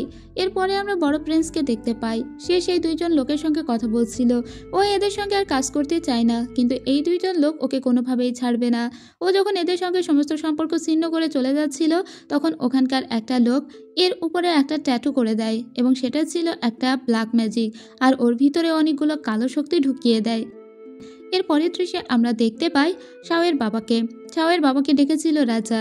আসলে শাওয়ের উপর কেন এরকম অ্যাটাক হলো এটা নিয়েই ওরা ইনভেস্টিগেট করছে এবং রাজা শাওয়ের বাবাকে বলে আপনি চারিদিকে একটু চোখ কান খোলা রাখুন এবং কে বা কারা এরকম করার চেষ্টা করছে তা অবশ্যই দেখবেন। আর রাজমাতা তো খুবই ক্ষেপে গিয়েছে, কারণ অষ্টম প্রিন্সের উপরে এভাবে অ্যাটাক করা হয়েছে। রাজমাতা অষ্টম প্রিন্সকে অনেক ভালোবাসে, কিন্তু রাজা অষ্টম প্রিন্সকে তো কোনোভাবেই রাজত্ব দিবে না, কারণ রাজা অনেক আগে থেকেই জানে অষ্টম প্রিন্স নাকি 25 বছরের বেশি বাঁচবেই না। এদিকে আমরা শাওকে দেখতে পাই। শাও কিন্তু ঘরের ভিতর থেকে একদমই বাহিরে বের হতো না, কিন্তু ওর সময় খুব বোরিং কাটতো, সেজন্য লিয়ান সবসময় ওর কাছে দেখা করতে আসতো, ওর সঙ্গে টাইম স্পেন্ড করতো এবং দুজনে একসঙ্গে অনেক রোমান্টিক টাইম স্পেন্ড করতো। এতে দুজনের ভিতরে ভালোবাসাটা আরও তীব্র হতে শুরু করে। দুজন সবসময় যেন রোমান্টিকতায় মত্ত থাকতো। লিয়ান কিন্তু আস্তে আস্তে সমস্ত রাজ্য বা সমস্ত রাজনীতি ছেড়ে এখন নিজের বিবাহিত স্ত্রীকে নিয়েই সব থেকে বেশি বিজি হয়ে পড়ে। এরপরে আমরা রাজাকে দেখতে পাই। রাজা গিয়েছিল তার মায়ের সঙ্গে দেখা করতে, কিন্তু রাজমাতা অনেক রেগে গিয়েছে রাজার উপর। রাজমাতা বলে আমি জানি বড় প্রিন্সই ছোট প্রিন্সকে মারতে চেয়েছে, তারপরেও তুমি কেন কিছু বলছো না। রাজা তখন বলে ইনভেস্টিগেট করা হয়েছে এবং আমরা এটা জানতে পেরেছি যে বড় প্রিন্স নাকি ছোট প্রিন্সকে মারতে চায়নি। যাই হোক, এরপরে হঠাৎ করে লিয়ান দেখা করতে আসে আবার তার স্ত্রীর সঙ্গে। শাওকে বলে যে আমি তোমাকে ছাড়া বাঁচবো না, তাই তুমি আমাকে ছেড়ে কখনো কোথাও চলে যাবে না। শাও বলে হঠাৎ তোমার হয়েছেটা কি। এরপরে লিয়ান ওকে বলে চলো তোমাকে খাইয়ে দিই। জোর করে ওকে খাওয়াতে শুরু করে। এদিকে আমরা শাওয়ের বাবাকে দেখতে পাই যে তার বড় জামাইকে ডেকে বলে আমাদেরকে একটা পারফেক্ট প্ল্যান করতে হবে। কিছুদিন বাদেই তো রাজা ক্রাউন প্রিন্স নির্বাচিত করবে, আর ক্রাউন প্রিন্সই তো হবে ভবিষ্যৎ রাজা। তো আমার কথা অনুযায়ী কাজ করে দেখবে সব ঠিক হয়ে যাবে। তো এর পরের দিন আমরা দেখি ওই বডিতে চু ফিরে এসেছিল এবং ওই একটু আলো বাতাসের মুখ দেখে ওর খুব ভালো লাগছিল। তবে চুয়ের একটু বেশিরভাগ সময়ই মন খারাপ থাকতো, ও খুব একটা বাহিরে বের হতে চাইতো না। এই কয়দিনে ঠিক কী হয়ে গেল জিংসিং সেই সমস্ত ঘটনা ওকে খুলে বলে। তারপর আমরা লিয়ানের আরও দুই বধূকে দেখতে পাই। এই দুই বউ হাতে একটা পেন্টিং নিয়ে এসেছিল চুয়ের সঙ্গে কথা বলতে। চুকে এসে ওই পেন্টিংটা দেখায় ছোট বউ। আসলে ওরা একটা আলাদা মোটিভ নিয়েই মূলত এখানে এসেছিল এবং এই পেন্টিংটা দেখার পরে চুয়ের ভিতরে একটা কিছু হয়ে যায়। এদিকে আমরা ছোট বউকে দেখতে পাই এ মনে মনে এমন কিছু তো নকশা করেই ছিল যেটা আর কেউ বুঝতে পারেনি। তবে চু ওই পেন্টিংটা দেখে এটা বুঝেছে যে এই পেন্টিং দিয়ে বড় প্রিন্স ওকে এটা আদেশ করেছে যে আগে যে জায়গায় আমরা দেখা করতাম সে জায়গায় তুমি আমার সঙ্গে দেখা করতে আসবে।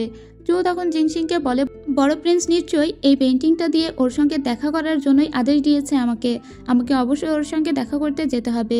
জিংসিং বারণ করে আর বলে ওখানে গেলে যদি আপনি ধরা পড়ে যান, কিন্তু তারপরেও চু তো যাবে। এরপরে আমরা ওই বডিতে আবারও শাওকে ফিরে আসতে দেখি। শাও এখন বেশি বেশি করে খাবার দাবার খেতে লাগে, কারণ ওর তো এখন বাহিরে বের হওয়া বারণ। তবে যখন ও বেশি করে খায় অষ্টম প্রিন্স তখন ওকে অনুমতি দিয়ে দেয় বাহিরে বের হওয়ার। এরপরে ওই বডিতে পুনরায় চু আসে। মূলত চুয়ের জন্য ও এই কাজটা করেছিল। চু যখন বাহিরে বের হয়ে যাচ্ছিল ঠিক তখনই প্রিন্সের আরেকজন বউ এই দৃশ্যটা দেখে ফেলে। জিংসিং কিন্তু চুয়ের সঙ্গে আজকে যায় না। জিংসিং শুধু মনে মনে বলে আজকে যেন বড় প্রিন্সের সঙ্গে সমস্ত ঝামেলা সাউজিয়ার মিটে যায়।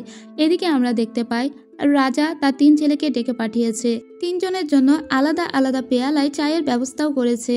এই চাটা আনার সাথে সাথে 2 প্রিন্স তো খেয়ে নেয়, কিন্তু অষ্টম প্রিন্স একটু ভাবছিল এর ভিতরে কোনো বিষ টিষ আছে কিনা। তাই খাওয়ার আগে সে কোনো একটা মার্শাল আর্ট করে যাতে এই চাটা খেলেও তার শরীরের ভিতরে কোনো বিষ প্রবেশ না করে।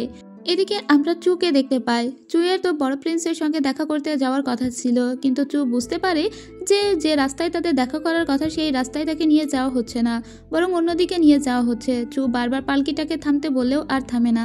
এদিকে রাজাকে দেখানো হয়। রাজা এসে দেখে তার 3 ছেলেই পেয়ালা থাকা সমস্ত চা খেয়ে নিয়েছে। রাজা তখন বলে তোমাদের জন্য আরও 3 কাপ চায়ের ব্যবস্থা করা হয়েছে। তবে এবার যে কাপগুলোতে নিয়ে আসা হয়েছিল সেখানে জাস্ট 3টা কাপ ছিল না, সেখানে 4টা কাপ ছিল, বরং একটা কাপ ছিল রাজার জন্য। রাজা তার ছেলেদের বলে আগে তোমরা যে চা খেয়েছো তার ভিতরে বিষ ছিল, আর এখন এই চাটা যদি তোমরা খাও তাহলে ওই বিষাক্ততা কেটে যাবে, তোমরা সুস্থ হয়ে যাবে। এই কথা শোনার সাথে সাথে 2 প্রিন্স দ্রুত করে খেয়ে নেয়, কিন্তু অষ্টম প্রিন্স বলে এখানে তো রাজাও চা খাচ্ছে, যদি রাজাও চা খায় তাহলে রাজা তো আগে ওই বিষটা পান করেনি, প্রতিষেধক কেন সে শুধু শুধু খেতে যাবে। তাই অষ্টম প্রিন্স বলে যে আগের চায়ে তার কোনো বিষ ছিল না, তাই এটা খাওয়ারও কোনো প্রয়োজন নেই। অষ্টম প্রিন্স তখন ওর হাতে থাকা চাটা নিচে ফেলে দেয় আর রাজাকে বলে আমি এই চাটা ফেলেছি তার জন্য আপনি আমাকে মার্জনা করবেন। আমি যদি কখনো রাজা হই তাহলে আমার দেশের সমস্ত জনগণের দুঃখ কষ্ট দায়ভার আমার, আমি তাদের জন্য মরতেও পারি, কিন্তু বিষ একবার গিলে নিয়ে সেই বিষ উগড়াতে আমি চাই না। এর মাধ্যমে অষ্টম প্রিন্স রাজার সামনে এখানে এটা প্রমাণ করলো যে সে রাজাকে অনেক বেশি ট্রাস্ট করে। এরপরে রাজা অষ্টম প্রিন্সের উপরে খুবই খুশি হয় আর বলে, তুমি আমাকে যে এত বিশ্বাস করেছো তার জন্য তোমাকে অনেক বেশি ধন্যবাদ, তুমি আসলেই বুদ্ধিমান, কিন্তু তোমার এই ভাই দুটো তোমার মতো বুদ্ধিমান কেন হলো না এটা ভেবেই আমি অবাক হয়ে যাচ্ছি। তখন তিন ছেলে রাজাকে কুর্নিশ করে। রাজা ওদেরকে বলে দেয়, তোমরা এখানে ওয়েট করো, আমি যে কোনো একজনকে ডেকে পাঠাবো। কিন্তু যখন ওরা তিনজন এখানে কথা বলছিল তখন বড় প্রিন্স এমন খোঁচা মেরে কিছু কথা বলছিল যার জন্য অষ্টম প্রিন্স বুঝতে পারে যে তার স্ত্রীর কোনো একটা ক্ষতি বড় প্রিন্স করার চেষ্টা করছে। এদিকে আমরা দেখতে পাই শাওকে নিয়ে এসেছিল তার বাপের বাড়িতে। মূলত এটা ছিল ওদের সবার চক্রান্ত। ভিতরে প্রবেশ করানো মাত্র শাওয়ের উপরে ওরা খুবই ক্ষিপ্ত হয়ে যায়। শাও কোনো কিছুই করেনি, কিন্তু তারপরেও এরা এর উপরে এত বেশি ক্ষিপ্ত হয় এবং এত অভিযোগ করতে লাগে যে ও অবাক হয়ে যায়। এদিকে আমরা উ হাওকে দেখতে পাই। উ হাও খোঁজ নিতে এসেছিল যে শাও ঘরে আছে কিনা। জিংসিং জানায়, ম্যাডাম তো একটু আগেই বের হয়ে গিয়েছে, কিন্তু জানি না কোথায় গিয়েছে। উ হাও তখন বলে, মনে হয় ম্যাডামের অনেক বড় বিপদ হতে চলেছে। এরপরে উ হাও দ্রুত করে আবার অষ্টম প্রিন্সের কাছে ফিরতে থাকে। অষ্টম প্রিন্সকে বলে, আমি খোঁজ নিয়ে দেখেছি যে ম্যাডাম ঘরে নেই, তার মানে মনে হয় সে সত্যি সত্যি কোথাও গিয়েছে, তার কোনো বিপদ হতে চলেছে। তাই ম্যাডামকে খুঁজতে যখনই অষ্টম প্রিন্স যাবে ঠিক তখনই রাজা একজন দূত মারফত অষ্টম প্রিন্সকে ডেকে পাঠায়। কিন্তু এখন ভিতরে না গিয়ে বরং রাজার কথা অমান্য করে অষ্টম প্রিন্স ওখান থেকে সোজা প্রিন্সেসকে খুঁজতে যায়। আর এটাই ছিল বড় প্রিন্সের প্ল্যান। এদিকে আমরা চুকে দেখতে পাই, চুকে বৃষ্টির ভিতরে নীল ডাউন করে রাখা হয়েছিল। ওকে অনেক শাস্তি দেওয়া হচ্ছিল। ও কোনো অন্যায় করেনি, তা সত্ত্বেও ওর মা এবং সৎ বোন দুজনেই মিলে ওর উপরে এত বেশি চড়াও হয় যে ওকে কিছু মিথ্যা স্বীকার করে নিতেই হয়। এরপরে চু বুঝতে পারে ওর দুই সতীন আসলে ওর জন্য যে পেইন্টিংটা নিয়ে এসেছিল সেটা ইচ্ছে করে নিয়ে এসেছিল। এই সমস্তটা ওদের সবার প্ল্যান। মূলত আজকে যেহেতু ক্রাউন প্রিন্স নির্বাচিত হওয়ার কথা, তাই অষ্টম প্রিন্স যেহেতু ওখান থেকে চলে আসবে এটাই ওদের প্ল্যান ছিল। সেই প্ল্যান মোতাবেকই ওরা এগোচ্ছে। কিছুক্ষণ পরেই ওই বডিতে আবারও শাও চলে আসে আর ওখানের সাথে সাথে অষ্টম প্রিন্সও চলে আসে। অষ্টম প্রিন্সকে দেখে ওরা ভয় পেয়ে যায়। শাও তখন বলে যে এরা আমাকে অকারণে অনেক শাস্তি দিয়েছে। অষ্টম প্রিন্স খুব রেগে যায় আর তার শাশুড়িকে বলে, ফার্দার যদি আমি দেখি এমন কিছু আমার স্ত্রীর সঙ্গে করা হয়েছে তাহলে আমার থেকে খারাপ আর কেউ হবে না। তাছাড়া এই পরিবারের সাথে আজকে থেকে আমার স্ত্রীর এবং আমার সমস্ত সম্পর্ক ছিন্ন করে দিলাম। ওর শ্বশুর এসে বলে ওরা ভুল করেছে, ওদেরকে ক্ষমা করে দাও। কিন্তু তারপরে ওর শ্বশুরের উপরেও অষ্টম প্রিন্স অনেক রেগে যায় আর বলে আপনার কোনো কথাই আর শুনতে চায় না। এরপরে ওরা চলে যায়। তখন ওর শ্বশুরকে আমরা হাসতে দেখি আর বলে যে আমাদের প্ল্যান তাহলে সাকসেসফুল হয়েছে। এরপরে ওকে বাড়িতে নিয়ে আসা হয়। অষ্টম প্রিন্স ওকে খাওয়াতে লাগে, কিন্তু অষ্টম প্রিন্স ওকে এই কথা জিজ্ঞেস করে না যে তুমি কোথায় গিয়েছিলে আর কেনই বা ওই বাড়িতে গিয়ে পৌঁছালে। এরপরে ও নিজে নিজে চিন্তা করতে লাগে ওই বাড়িতে কেন ওকে নিয়ে যাওয়া হয়েছিল, মানে শাও চিন্তা করছিল আর কি।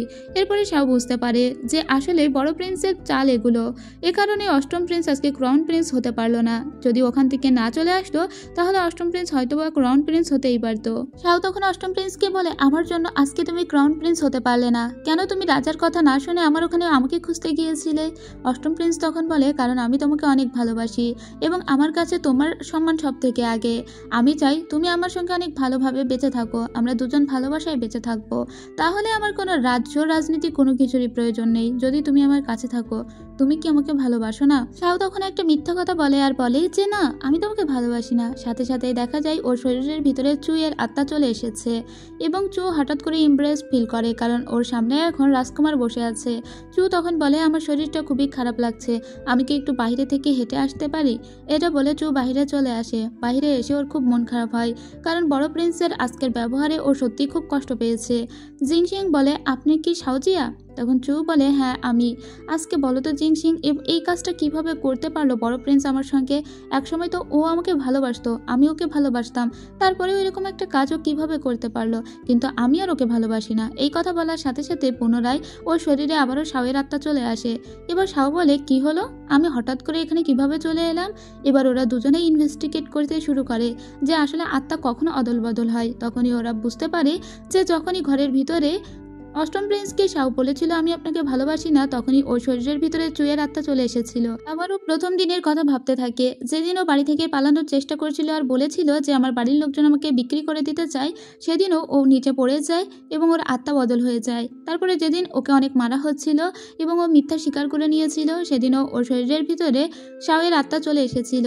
এছাড়াও আজকে যখন ও বৃষ্টির মধ্যে দাঁড়িয়েছিল তখন ও মিথ্যা স্বীকার করে নেওয়ায় ওর ভিতরে আবার শাওয়ের আত্মা চলে আসে। আর এখন যখন ও প্রিন্সকে বলেছে আমি তোমাকে ভালোবাসি না, তখন আবার চুইয়ের আত্মা চলে এসেছে। আর চু যখন বলেছে সে বড় প্রিন্সকে ভালোবাসে না, তখন শাওয়ের আত্মা চলে এসেছে।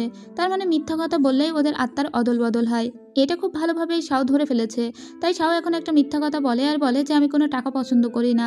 সাথে সাথেই ওর বডিতে চুয়ের আত্মা চলে আসে আর চু আরও অনেক মন খারাপ করে। ঠিক তখন জিংচিং ওকে বলে, ম্যাডাম জানেন আপনারা কিভাবে আত্মা অদল বদল করেন? ওকে সমস্ত সত্যিটা বলে দেয়। আর এখন তো চু অনেক কাঁদছিল, এই কান্না ওর সহ্য হচ্ছিল না বলে কিছুক্ষণ পরেই ও একটা মিথ্যা কথা বলে এবং আত্মা থেকে বের হয়ে যায়। সাথে সাথে শাওয়ের আত্মা চলে আসে। যাক, ফাইনালি এটা তো ওরা ফাইন্ড আউট করতে পারলো যে মিথ্যা কথা বললেই ওরা একে অপরকে ডেকে পাঠাতে পারবে। এদিকে আমাদের বড় প্রিন্সকে দেখানো হয় যে এখন ক্রাউন প্রিন্সে পরিণত হয়েছে। সেদিন অষ্টম প্রিন্স চলে যাওয়ার পরে রাজা তার বড় ছেলেকেই ক্রাউন প্রিন্স বানিয়ে দিয়েছে, কিন্তু এতে অষ্টম প্রিন্সের কোনো আক্ষেপ নেই। অষ্টম প্রিন্স তার বড় ভাইকে বলে, আমি ক্রাউন প্রিন্স হতে পারিনি তো কি হয়েছে, আমি আমার স্ত্রীর সঙ্গে ভালো থাকলেই আমি সবসময় ভালো থাকবো। এইদিকে শাওকে রাজমাতা ডেকে পাঠায় আর ওকে অনেক বকাঝকা করে বলে, তুমি জানো তুমি কত বড় অন্যায় করেছো? তুমি সেদিন যদি বাড়ি থেকে বাইরে না বের হতে তাহলে অষ্টম প্রিন্সে আজকে ক্রাউন প্রিন্স হতো। তোমাকে বাঁচাতে গিয়েই ও আজকে তার এই পথটা ত্যাগ করলো। ঠিক তখনই এখানে বড় প্রিন্স আসে, সাথে সাথে অষ্টম প্রিন্সও আসে। ওরা দুজনেই রাজমাতাকে বলে, প্লিজ শাওকে কিছু বলবেন না, শাওয়ের কোনো দোষ নেই, শাও এখানে প্রতারিত হয়েছে, এটা বলে নিজের স্ত্রীকে নিয়ে চলে যায়। এরপরে আমরা দেখতে পাই একটা মহিলা আসে এই রাজমাতার কাছে এবং সেই পেইন্টিংটা নিয়ে এসেছিল। রাজমাতা ওই পেইন্টিংটা দেখা মাত্রই বুঝে যায় এই পেইন্টিংয়ে একটা গোপন হিন্টস দেওয়া আছে। তাই রাজমাতা এটা দেখতে পেয়ে পুনরায় অষ্টম প্রিন্সকে ডেকে পাঠায়, কারণ সমস্ত ব্যাপারটা রাজমাতা অষ্টম প্রিন্সকে জানাতে চায় আর সেটা প্রমাণও করে দিতে চায়।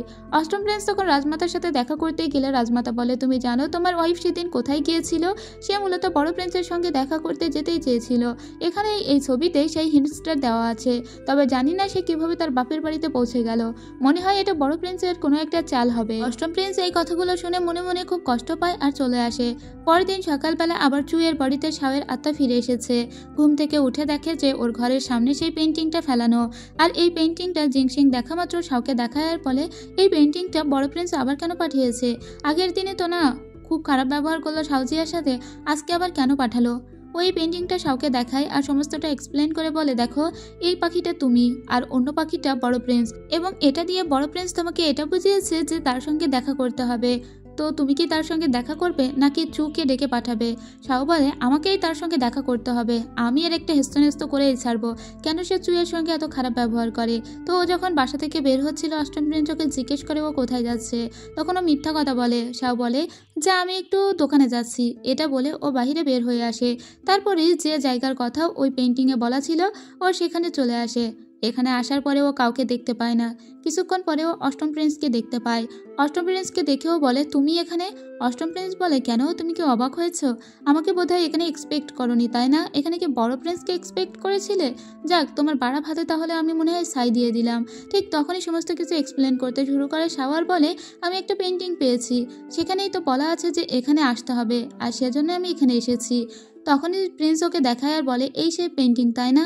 এটা আমিই পাঠিয়েছিলাম, আমি দেখতে চেয়েছিলাম তুমি আমার প্রতি কতটা লয়াল, কিন্তু তুমি তো আমার প্রতি লয়াল নওই, তুমি এখনও আমার বড় ভাইকেই ভালোবাসো, আর তোমরা দুজন মিলে ষড়যন্ত্র করছো যাতে আমাকে কতটা নিচে নামানো যায়। কিন্তু শাও বলতে থাকে বারবার, দেখো আমরা একই দেহে দুই আত্মা বসবাস করি, আমি তোমাকে অনেক ভালোবাসি, কিন্তু আমার এই শরীরের ভিতরে আবার চুয়ের আত্মা আছে, চু বড় প্রিন্সকে ভালোবাসে, আর ওর কারণেই আমি এখানে এসেছি। তুমি আমার কথা বিশ্বাস করো, নাহলে আমি এক্ষুনি প্রুভ করে দিচ্ছি। কিন্তু ওর কোনো কথাই আর বিশ্বাস করে না রাজকুমার, আর ওখান থেকে চলে যায়। শাওয়ের এবার মনটা অনেক খারাপ হয়ে যায়, কারণ শাও এত সত্যি কথা বলেও বোঝাতে পারলো না প্রিন্সকে যে ও আসলে সত্যি কথা বলছে।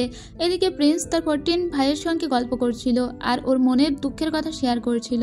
শাওয়ের খুবই মন খারাপ ছিল, তাই ও একটা পুলের ধারে এসে বসে থাকে আর বলে, আমি কিভাবে অষ্টম প্রিন্সকে সমস্ত সত্যিগুলো বোঝাবো, ওকে কিভাবে বোঝাবো যে আমরা একই শরীরের ভিতরে দুই আত্মা একসাথে বসবাস করছি। ওকে আমার কথা বিশ্বাস করবে নাকি করবে না? এবং ও ফুলের পাতা গুনে এটা বোঝার চেষ্টা করছিল। ঠিক তখনই কেউ একটা এসে ওকে পুলে ধাক্কা দিয়ে ফেলে দেয়। এটা কিন্তু প্রিন্স এখনো পর্যন্ত জানে না।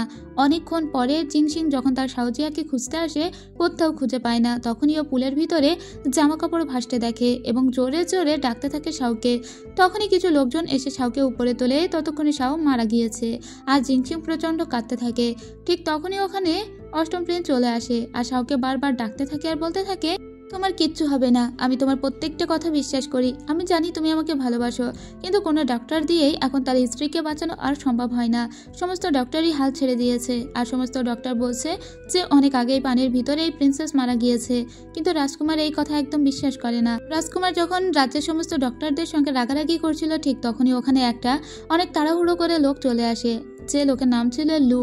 আর এই লোকটা ছিল একজন ডিভাইন হিলার। এই লোক বলে, কোথায় রাখা হয়েছে তোমার ওয়াইফকে, আমাকে দেখাও। ও তো মরে গিয়েছে, ওকে বাঁচানো সম্ভব একমাত্র তোমার রক্ত দিয়ে। এখন তোমাদের জীবন আমি জুড়ে দিচ্ছি, তোমাদের জীবন একই সুতায় বাঁধা থাকবে। তুমি বাঁচলে তোমার স্ত্রীও বেঁচে থাকবে, আর তুমি যদি মরে যাও তাহলে সেও মরে যাবে। ওকে বাঁচানোর পরে জিনসিং এর হাতে একটা চিঠি দিয়ে দেয় এই লোক, আর বলে যে এটা তুমি দিয়ে দিও তোমার শাওজিয়াকে, আমি এখন চলে যাচ্ছি, ওর একটু বিশ্রাম প্রয়োজন। তারপরে ঠিকই ও জেগে উঠবে। তখন ফিজিশিয়ান এসে ওর হাত চেক করে দেখে যে নাড়ি চলছে, এবং এটা সত্যিই মিরাকেল যে এভাবে মৃত্যু থেকে কেউ কখনো বেঁচে আসতে পারে না। এরপরে অষ্টম প্রিন্স অনেক ধন্যবাদ দেয় ওই লোককে, আর বলে, আপনাকে যে কি বলে ধন্যবাদ দিব জানি না, কিন্তু আপনি কি আরেকটা কাজ করতে পারবেন? আপনি দেখুন তো আমার স্ত্রীর শরীরে দুটো আত্মা আছে কিনা। এই লোক যেহেতু একজন জাদুকার ছিল, এই লোক তখন তার ম্যাজিক্যাল পাওয়ার দিয়ে দেখে যে আসলেই এই মেয়ের শরীরে দুইজন আত্মা আছে। তখন তো ও অবাক হয়ে যায় আর বলে, একটা আত্মা বাহিরের দুনিয়া থেকে এসেছে, কিন্তু আমি এর চেয়েও বেশি কিছু জানি না, এটা বলে চলে যায়।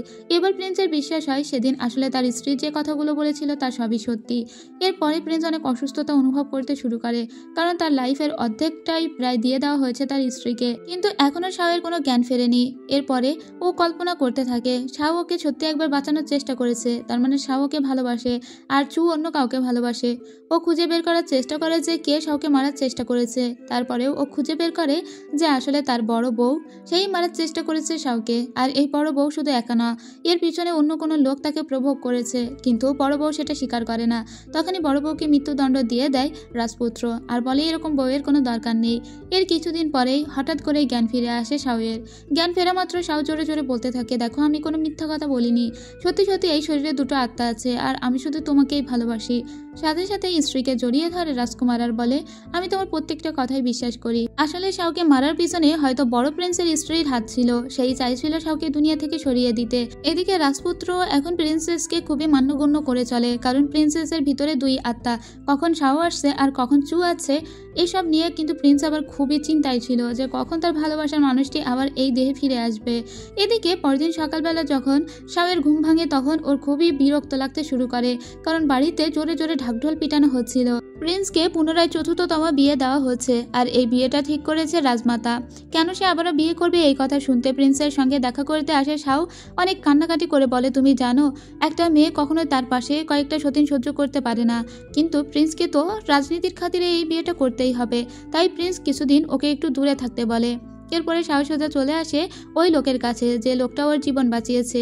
যেহেতু ওর বাড়িতে থাকতে ভালো লাগছে না, প্রিন্সের সঙ্গেও দেখা হচ্ছে না, তাই ও লুয়ের সঙ্গে দেখা করতে আসে। ও লুকে বলে, তুমি কিভাবে আমার জীবন বাঁচালে? লু তখন বলে, জানো আত্মা দমনকারী গোলক নামের একটা বল আছে, কিছুদিন পরে ওটার মালিক তুমিই হবে, তাই এই বাঁশিটা তুমি রাখো। আমি তো তোমাকেই খুঁজছিলাম, এবং তুমি হলো গড গিফটেড একটা মানুষ। এই বাঁশিটা তুমি বাজানো শিখবে, তাহলে একদিন নিজেকে বাঁচাতে পারবে। এই বাঁশিটা তখন গ্রহণ করে শাও আর অনেকটা অবাক হয়ে যায়, বলে এই লোকটা কি আবল তবল বললো, সব ওর মাথার উপর দিয়ে গেল। এরপরে ও একটা জঙ্গলের ভিতরে এসে বসে ওই বাঁশি বাজানোটা প্র্যাকটিস করতে লাগে, যদিও ও কখনোই বাঁশি বাজায়নি এবং বাঁশি বাজাতেও পারে না। তারপরেও কিভাবে জানি ও বাঁশিটা বাজিয়েই ফেলছে। ঠিক তখনই এখানে বড় প্রিন্স আসে ওর সঙ্গে দেখা করতে।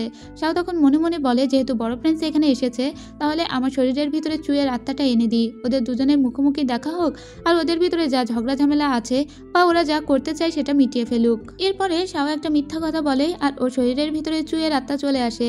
চু বড় প্রিন্সের মুখটাও আর দেখতে চায় না। ও বড় প্রিন্সকে বলে, তুমি এখানে কেন এসেছো? যে ভালোবাসা আমি ভেবেছিলাম তুমি আমাকে বাসো, সেই ভালো তুমি কখনোই আমাকে বাসোনি, তাই আমিও তোমার মুখ আর দেখতে চাই না। এটা বলে এখান থেকে চলে আসে, আর এর ভিতরে আবারও শাওয়ের আত্মা এনে দেয়। এখন আর চু বেশি এই বডিতে থাকতে চায় না, কারণ সে সবসময় কষ্ট পাচ্ছিল, তাই শাওয়ের আত্মা দিয়েই সে মূলত ওই কষ্টটাকে নিবারণ করতে চাইছিল। এদিকে কিন্তু প্রিন্সের বিয়ে হয়ে গিয়েছে। গেছে আর এবার বিয়েটা হয়েছে ওর ইয়ানের সঙ্গে, অর্থাৎ রাজমাতার যে একটা ভাইজি ছিল সেই ভাইজির সঙ্গে। সে ভাইজি তো বাসর করবে বলে ওয়েট করছে। এদিকে রাজপুত্র চলে এসেছে তার তৃতীয় স্ত্রীর রুমে, অর্থাৎ শাওয়ের রুমে।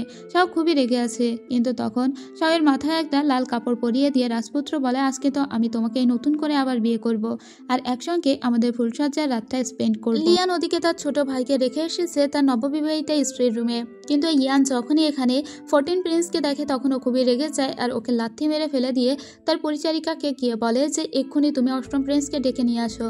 কিন্তু অষ্টম প্রিন্স যখনই জানতে পারে যে ইয়ান তাকে ডাকছে, সে খুবই রেগে যায় আর বলে, সবাইকে বলে দাও যে এখন থেকে আমি আমার তৃতীয় স্ত্রীর রুমেই থাকবো এবং আমি অন্য কোনো স্ত্রীর রুমে কখনোই যাব না। পরদিন সকালবেলা আমরা জিংসিংকে দেখতে পাই, ওর মুখে একটা লাল দাগ হয়ে গিয়েছিল এবং ও কাঁদছিল। শাওকে জিজ্ঞেস করে যে এরকমটা কেন হলো। জিংসিং তখন সমস্ত সত্যি কথা বলে। এই যে নতুন বিয়ে করে এসেছে ইয়ান, সে তার পরিচারিকাকে দিয়েই মূলত ওকে চোর সাব্যস্ত করেছে এবং ওর মুখে এইভাবে থাপ্পড় মেরেছে। ব্যাস, শাও চলে যায় ওদের সঙ্গে ঝগড়া করতে। যখন ওরা ঝগড়া করছিল ঠিক তখনই ওখানে চলে আসে প্রিন্স, এবং প্রিন্স ইয়ানকে অনেক বকাঝকা করে আর বলে শাওয়ের সঙ্গে কখনোই ঝামেলা না করতে আর শাওকে সরি বলতে বলে। ইয়ানের তখন আর করার কিছুই থাকে না। ইয়ান তখন সবার সামনে মাথা নত করে শাওকে সরি বলে আর শাও তখন জড়িয়ে ধরে প্রিন্সকে। আর এতে ইয়ানের তো ভীষণ মন খারাপ হয় এবং সে রেগে মেগে বলে, তোমার ব্যবস্থা আমি করছি। এরপরে ও সোজা আসে রাজমাতার কাছে সমস্ত বিচার দিতে। রাজমাতা বলে, আমি এই সম্পর্কে তোমাকে কি বলবো, তোমার সংসার তোমাকে অবশ্যই গুছিয়ে নিতে হবে। এরপরে ও পুনরায় এসব নিয়ে আলোচনা করে শাওয়ের বোনের সঙ্গে, মানে বড় বোনের সঙ্গে। আর এই বড় বোন তো দুনিয়ার শয়তান। বড় বোন তখন অনেক রকমের বদ উপদেশ দিতে শুরু করে ইয়ানকে। ইয়ান ছোট মানুষ হলে ওর ভিতরে এত শয়তানি ছিল না, কিন্তু এই মহিলা ওর হৃদয়ের ভিতরে সমস্ত শয়তানি ঢুকিয়ে দেয় আর বলে দেয় ঠিক কিভাবে ও শায়েস্তা করবে শাওকে। আর এই কথাগুলো আবার নিজের মাকে এসেও জানায় আর বলে, এবার মনে হয় আমরা শাওকে মেরে ফেলতেই পারবো, কারণ ইয়ান এবার পথে নেমেছে। এদিকে আমরা ইয়ানকে দেখি, ইয়ান অনেকগুলো উপঢৌকন পাঠিয়েছিল শাওকে। মূলত ও এটা বোঝানোর চেষ্টা করেছিল যে শাওয়ের সঙ্গে ওর সমস্ত সম্পর্ক ভালো হয়ে গিয়েছে, কিন্তু ইয়ান মূলত এই কথাগুলো কিন্তু ওই বড় প্রিন্সের স্ত্রীর কথা শুনেই করছিল। এরপরে একটা অনেক বড় অনুষ্ঠানের আয়োজন করে, যেটা বড় প্রিন্সের স্ত্রী করেছিল। আর এখানে মূলত ওরা শাওকে মেরে ফেলতে চেয়েছিল, কিন্তু তার আগেই প্রিন্সের কাছে একটা চিঠি চলে আসে আর সেখানে লেখা ছিল, এক্ষুনি যাও আর তোমার স্ত্রীকে বাঁচাও, না হলে আজকেই কিন্তু তোমার স্ত্রীকে ওই অনুষ্ঠানে মেরে ফেলা হবে। এই কথা শোনা মাত্র প্রিন্স দ্রুত যেখানেই ছিল সেখান থেকে সোজা এই অনুষ্ঠানে চলে আসে। মূলত এটাও কিন্তু ওকে ট্রিক্স করে ডেকে আনা হয়েছে। আসলে ইয়ান চেয়েছিল শাওকে মেরে ফেলতে, কিন্তু বড় প্রিন্সের স্ত্রী চেয়েছিল যে প্রিন্সকেই মেরে ফেলতে। সেজন্য ওরা এক ঢিলে দুই পাখি মারার ব্যবস্থা করেছে। এখন তো প্রিন্সের বুকে আবার একটা তীর ধনুক বেঁধে দেয় এবং প্রিন্স অনেক বেশি অসুস্থ হয়ে যায়। ফিজিশিয়ান পর্যন্ত ওকে বাঁচাতে পারছিল না। এখন কি করবে ওরা, আর কেনই বা ওদের উপরে এই আক্রমণ হলো, তার সমস্ত ইনভেস্টিগেট এখন শাও করতে শুরু করে। আর এজন্য সে উহাও এবং 14তম প্রিন্সকে কাজে লাগিয়ে দেয়। এদিকে আমরা শাওকে দেখি ও অনেক কান্নাকাটি করছিল। ঠিক তখনই এখানে আবারও প্রয়োজনীয় সময় উপকার করতে চলে আসে সেই ডিভাইন হিলার। এই হিলার লোকটি বলে, যেহেতু তোমার স্বামী এখন মরতে পড়েছে, তো আমার মনে হয় তোমাদের যে জীবন মৃত্যুর একটা বন্ধন আমি বেঁধে দিয়েছিলাম সেটা এখন কেটে ফেলা উচিত, তাহলে তুমি স্বতন্ত্রভাবে বাঁচতে পারবে। কিন্তু শাও বলেন, না, ওকে না বাঁচালে আমি নিজেও বাঁচতে চাই না। এরপরে ডিভাইন হিলার বলে, ঠিক আছে, ওকে আমি বাঁচানোর চেষ্টা করছি, ওর খুব একটা গভীর ক্ষত হয়নি, ও কিছুদিন বিশ্রাম নিলেই ঠিক হয়ে যাবে। এরপরে ওকে বাঁচানোর চেষ্টা করে এখান থেকে ডিভাইন হিলার পুনরায় আবারও ফিরে যায়। এদিকে শাও কিন্তু বারবার চেষ্টা করছে কে বা কারা তার স্বামীকে এইভাবে মারতে চাইলো, তা এক্ষুনি খুঁজতে হবে। তো এর পরের দিন আমরা দেখতে পাই যে শাওয়ের বডিতে হঠাৎ করে সুয়ের আত্মা চলে এসেছিল এবং ও দেখতে পায় সামনে বড় প্রিন্স দাঁড়িয়ে আছে। ও সন্দেহ করছে যে বড় প্রিন্সই হয়তো মারতে চেয়েছে, তাই চুয়ে যে সোজা বড় প্রিন্সের সঙ্গে কথা বলে আর বড় প্রিন্সকে দোষ দেয়। বড় প্রিন্স তখন বলে, তুমি বিশ্বাস করো, আমি কখনোই আমার ছোট ভাইকে মারতে চাইনি, আমি কখনোই জীবনে মরণে ওকে শেষ করে দিতে চাইনি। এটা বলে ওকে একটা কিস করে আর বলে, আমি এখনো তোমাকে আগের মতোই ভালোবাসি, চলো, যেহেতু ভাই এখন মরতে পড়েছে আমি তোমাকে বিয়ে করব। কিন্তু চু ওকে অনেক অপমান করে আর বলে, তোমার আর আমার মিলন কখনোই সম্ভব নয়। এটা বলে পিছন ফিরে চলে আসে আর দুজনেই তাদের আগের রোমান্টিক স্মৃতিগুলো মনে করতে থাকে, যেগুলো এখন কেবলই অতীত। এরপরে আমরা দেখতে পাই যেখানে সেদিন অনুষ্ঠানটা হচ্ছিল সেখানকার একটা লোক, মানে সেই মূলত ওই অনুষ্ঠানটা পরিচালনা করছিল, তাকে ধরা হয় এবং তার কাছ থেকে একটা চিঠি উদ্ধার করা হয়, যেটা থেকে জানতে পারা যায় যে ওখানেই এই অনুষ্ঠানের আয়োজনটার পিছনে ইয়ান দায়ী। আর ইয়ান চেয়েছিল শাওকে মারতে, কিন্তু শাও এটা একদম স্পষ্ট যে ইয়ান শাওকে মারতে চাইলেই কখনো অষ্টম প্রিন্সকে মারতে চাইবে না। শাও সোজা ইয়ানের কাছে চলে যায় সমস্ত প্রমাণ নিয়ে। ইয়ান তখন স্বীকার করে আর বলে বড় প্রিন্সের ওয়াইফই সমস্ত কিছুর আয়োজন করেছিল। এদিকে আমরা দেখতে পাই যে অষ্টম প্রিন্সের জ্ঞান ফিরে এসেছিল, আর এখানে তখন শাওকে শাস্তি দেওয়ার জন্য রাজমাতা এসেছিল। যখনই সে অনেক চিল্লাপাল্লা করে ঠিক তখনই জ্ঞান ফিরে এসেছিল অষ্টম প্রিন্সের। অষ্টম প্রিন্স তখন বলে আমার স্ত্রীর দিকে কেউ আঙুল তুললেও আমি তাকে ছেড়ে কথা বলবো না। এরপরে সে সোজা চলে যায় শাওয়ের বাড়িতে। শাওয়ের বাবা মা যে এই বিষয়টা জানতো এবং তারা যে দোষী সেটা কিন্তু অলরেডি প্রমাণ হয়ে গিয়েছে। তবে শাওয়ের বাবা এই ব্যাপারটা জানতো না। শাওকে সমস্ত ঘটনা একটার পর একটা খুলে বলে। এমনকি তারা এটাও উদ্ধার করেছে যে তার মায়ের একটা গোপন প্রণয়ী ছিল, যে লোকটিকে দিয়েই মূলত সে মারার চেষ্টা করেছিল প্রিন্সকে। এখন সমস্তটাই স্বীকার করে নেয় শাওয়ের সৎমা। সাথে সাথে তার সৎবোন ওখানে চলে আসে। তার সৎবোন বলে ওই কালনাগিনীর জন্য আজকে আমাদের পরিবার এরকম মরতে পড়েছে। মা, তুমি ওকে শাস্তি দাও, তুমি কেন মরবে? কিন্তু নিজের মেয়েকে বাঁচানোর জন্য ওর মা সুইসাইড করে। এর সাথে সাথেই ওর বাবা বলে যেহেতু আমার ওয়াইফ সুইসাইড করে নিয়েছে আমার মেয়েটাকে তোমরা ছেড়ে দাও। প্রিন্স তখন আর ওকে কিছুই বলে না। এরপরে প্রিন্স ইয়ানের সঙ্গে দেখা করতে আসে আর ইয়ানকে স্পষ্টভাবে বুঝিয়ে দিয়ে যায় ইয়ান যদি আর কখনো উল্টোপাল্টা করার চেষ্টা করে তাহলে প্রিন্সের থেকে খারাপ আর কেউ হবে না। ইয়ান তখন বলে আমি শুধু আপনাকে ভালোবেসেই এই সমস্ত কিছু করেছি, তবে আমি স্বীকার করছি আমি ভুল করেছি, আমি আর এমন করব না। এরপরে সোজা চলে যায় তার নিজের আন্টির কাছে। ওর আন্টি বলে এখন থেকে তুমি শাওয়ের সঙ্গে একটু ভালো হয়ে চলার চেষ্টা করবে, ঠিক সময় বুঝে আমরাই শাওকে মেরে ফেলবো। ইয়ান বলে ঠিক আছে, তাহলে এখন থেকে আমি শাওয়ের সঙ্গে ভালো ব্যবহার করার চেষ্টা করব। কিন্তু এই রাজমাতা ঠিক ভালোভাবে জানতো যে প্রিন্সের উপর অ্যাটাকটা আসবে এবং সেই কিন্তু পিছন থেকে আবার আলাদা ষড়যন্ত্র করে রেখেছিল যে ওখানেই যদি শাওকে মেরে দেওয়া যায় তাহলে প্রিন্সকে কাবু করা যাবে, আর সে তার ভাইজির সঙ্গে এজন্যই তো অষ্টম প্রিন্সের বিয়ে দিয়েছে। যাই হোক, এরপরে একটা অনেক বড় অনুষ্ঠানের আয়োজন করে রাজমাতা। রাজমাতা সেখানে সমস্ত প্রিন্সদের ডেকেছিল। এটা মূলত একটা ওয়াইন উৎসব ছিল। রাজমাতা মূলত এই যে বড় প্রিন্সের স্ত্রীর জন্যই এই সুযোগটা করে দিল, কারণ রাজমাতা জানে শাওয়ের উপরে তার মায়ের হত্যার প্রতিশোধ নিতে সে শাওকে মেরে ফেলার চেষ্টা করবে। আর ঠিক হয়ও সেটাই। আমরা দেখতে পাই একটা পরিচারিকা একটা পাত্রে করে ওয়াইন নিয়ে আসছিল এবং ঠিক সেখানে বড় প্রিন্সের স্ত্রী যায় আর পড়ে যাওয়ার ভান করে। পড়ে যেয়ে কাঁদতে শুরু করে আর ওই মহিলাকে বলে যাও এখানে ওষুধ নিয়ে এসো। এখানে ওয়াইনটা রেখে ওই মহিলা ওষুধ আনতে চলে যায় আর তখনই বড় প্রিন্সের স্ত্রী একটা বিষ বের করে সেই ওয়াইনের পাত্রে ওই বিষটা ঢেলে দেয় আর সোজা নিজের রুমে চলে আসে। মূলত ওই ওয়াইনটা নিয়ে আসা হয়েছিল শাওয়ের জন্যই। তো শাও যখন ওই ওয়াইনটা পান করছিল না ঠিক তখনই বড় প্রিন্সের স্ত্রী শাওয়ের সামনে যায় বলে বোন, আমি তোমার সঙ্গে আমার সমস্ত ঝগড়াঝাটি মিটিয়ে ফেলতে চাই, চলো আমরা ওয়াইন পান করি। কিন্তু অষ্টম প্রিন্স বলে আমার স্ত্রী অসুস্থ, ও ওয়াইন পান করবে না। ইয়ান তখন মনে মনে বলে যেহেতু আমার ফুপি আমাকে বলেছে শাওয়ের সঙ্গে সমস্ত ঝামেলা মিটিয়ে ফেলতে, তাই ওর হয়ে ওয়াইনটা আমিই পান করব। এটা বলে শাওয়ের হয়ে ওয়াইনটা পান করতে যায় ইয়ান, আর এটাই ছিল ওর জীবনের সবথেকে বড় ভুল, কারণ ওই ওয়াইনের ভিতরে আগে থেকেই বিষ মিশিয়ে দিয়েছিল বড় প্রিন্সের স্ত্রী। বড় প্রিন্সের স্ত্রী কিছু বলে ওঠার আগেই ওই ওয়াইনটা খেয়ে ফেলেছিল ইয়ান এবং সাথে সাথেই ওখানে ও মৃত্যুবরণ করে। আর এটা সবাই চোখের সামনেই দেখে। একেই বলে হয়তো কার্মা, যে প্রকৃতি ছাড় দেয় কিন্তু ছেড়ে দেয় না। এই যে এই রাজমাতা চাইলো আজকে শাওকে মেরে ফেলার জন্য এই আয়োজনটা করলো, কিন্তু আজকে মারা গেল তারই ভাইজি। ঠিক তখনই এখানে যে ওয়াইনটা নিয়ে এসেছিল ওই মহিলাকে ধরা হয়। ওই মহিলা তখন বলে আমি যখন ওয়াইনটি নিয়ে এসেছিলাম তখন বড় প্রিন্সের স্ত্রী হঠাৎ পড়ে যায় এবং সে আমাকে ঔষধ আনতে পাঠায়, আর তারপরে কি হয়েছে আমি জানি না। বড় প্রিন্সের স্ত্রী তখন বলে তুমি আমার উপরে দোষ চাপানোর চেষ্টা করছো, এই সমস্ত কিছুর পিছনে শাও দায়ী, নিশ্চয়ই ওর জন্য ওয়াইনটা আনা হয়েছিল, ওই কিছু একটা করেছে। কিন্তু এই সমস্ত কথা কি আর এখন খাটে? যা কিছু হয়েছে সবার সামনেই হয়েছে। তখন রাজমাতা বলে যে এক্ষুনি চেক করো বড় প্রিন্সের স্ত্রীকে। চেক করে ওর কাছ থেকে ওই বিষের বোতলটা উদ্ধার করা হয়, যে বিষটা ও মূলত ওই ওয়াইনের ভিতরে দিয়েছিল। রাজমাতা এখন খুবই ক্ষেপে যায় আর ওকে অ্যারেস্ট করতে বলে। আর এখানে শাওয়ের বাবা এসে নিজের মেয়ের জন্য অনেক আকুতি মিনতি করতে লাগে, কিন্তু এসব আর কাজ খাটে না। এমনকি তার স্বামী পর্যন্ত স্ত্রীকে বাঁচাতে চায় না। বড় প্রিন্স বলে এখন আমার এখানে করার কিছুই নেই, ও অন্যায় করেছে, ও মারা পড়বে, এটাই তো হবার কথা। তখন চুইয়ের কাছে আসে আবার তার বাবা আর বলে ও তো তোরই বোন, তুই ওকে বাঁচাতে পারিস। কিন্তু শাও বলে তুমি কি পাগল হয়েছে, ও আমাকে মারতে চেয়েছিল, আমি কেন ওকে বাঁচাতে যাব?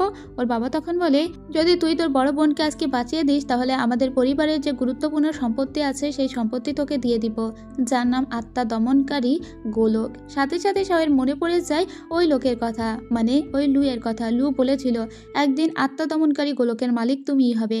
আর ওই আত্মা দমনকারী গোলকটি এখন শাওয়ের মনে একটু লোভ ধরিয়ে দেয়। শাও বলে যে ওটা দিয়েই হয়তো হয়তো আমি আমার দুনিয়ায় ফিরে যেতে পারবো। সো এখন ওর বড় বোনকে বাঁচানোর চেষ্টা করতে লাগে। এদিকে আমরা ওর বড় বোনকে দেখতে পাই যে রাজমাতার কাছে অনেক কাকুতি মিনতি করে আর বলে আমাকে বাঁচিয়ে দিন, কিন্তু রাজমাতা বলে তোমার অন্যায় একটা নয়, তোমার অন্যায় অনেকগুলো। তুমি চেয়েছিলে প্রিন্সকেও মারতে, সেই সমস্ত ঘটনা কিন্তু আমি জানি, তাই আমি তোমাকে কোনোভাবেই এখান থেকে ছেড়ে তো দিবই না। এদিকে অষ্টম প্রিন্স এসেছিল রাজমাতার সঙ্গে দেখা করতে। অষ্টম প্রিন্স এসে বলে ওকে আপনি এবারের মতো ক্ষমা করে দিন। রাজমাতা বলে কখনোই ওকে আমি ক্ষমা করব না, সে তোমাকে মারতে চেয়েছে, ও ইয়ানকে মেরে ফেলেছে, তাহলে ওকে বাঁচানোর আর তো কোনো কথাই আসে না। অষ্টম প্রিন্স তখন বলে ওকেই বরং আমরা হাত করে ক্রাউন প্রিন্সের কাছ থেকে সমস্ত রাজত্ব নিয়ে নেওয়ার চেষ্টা করব।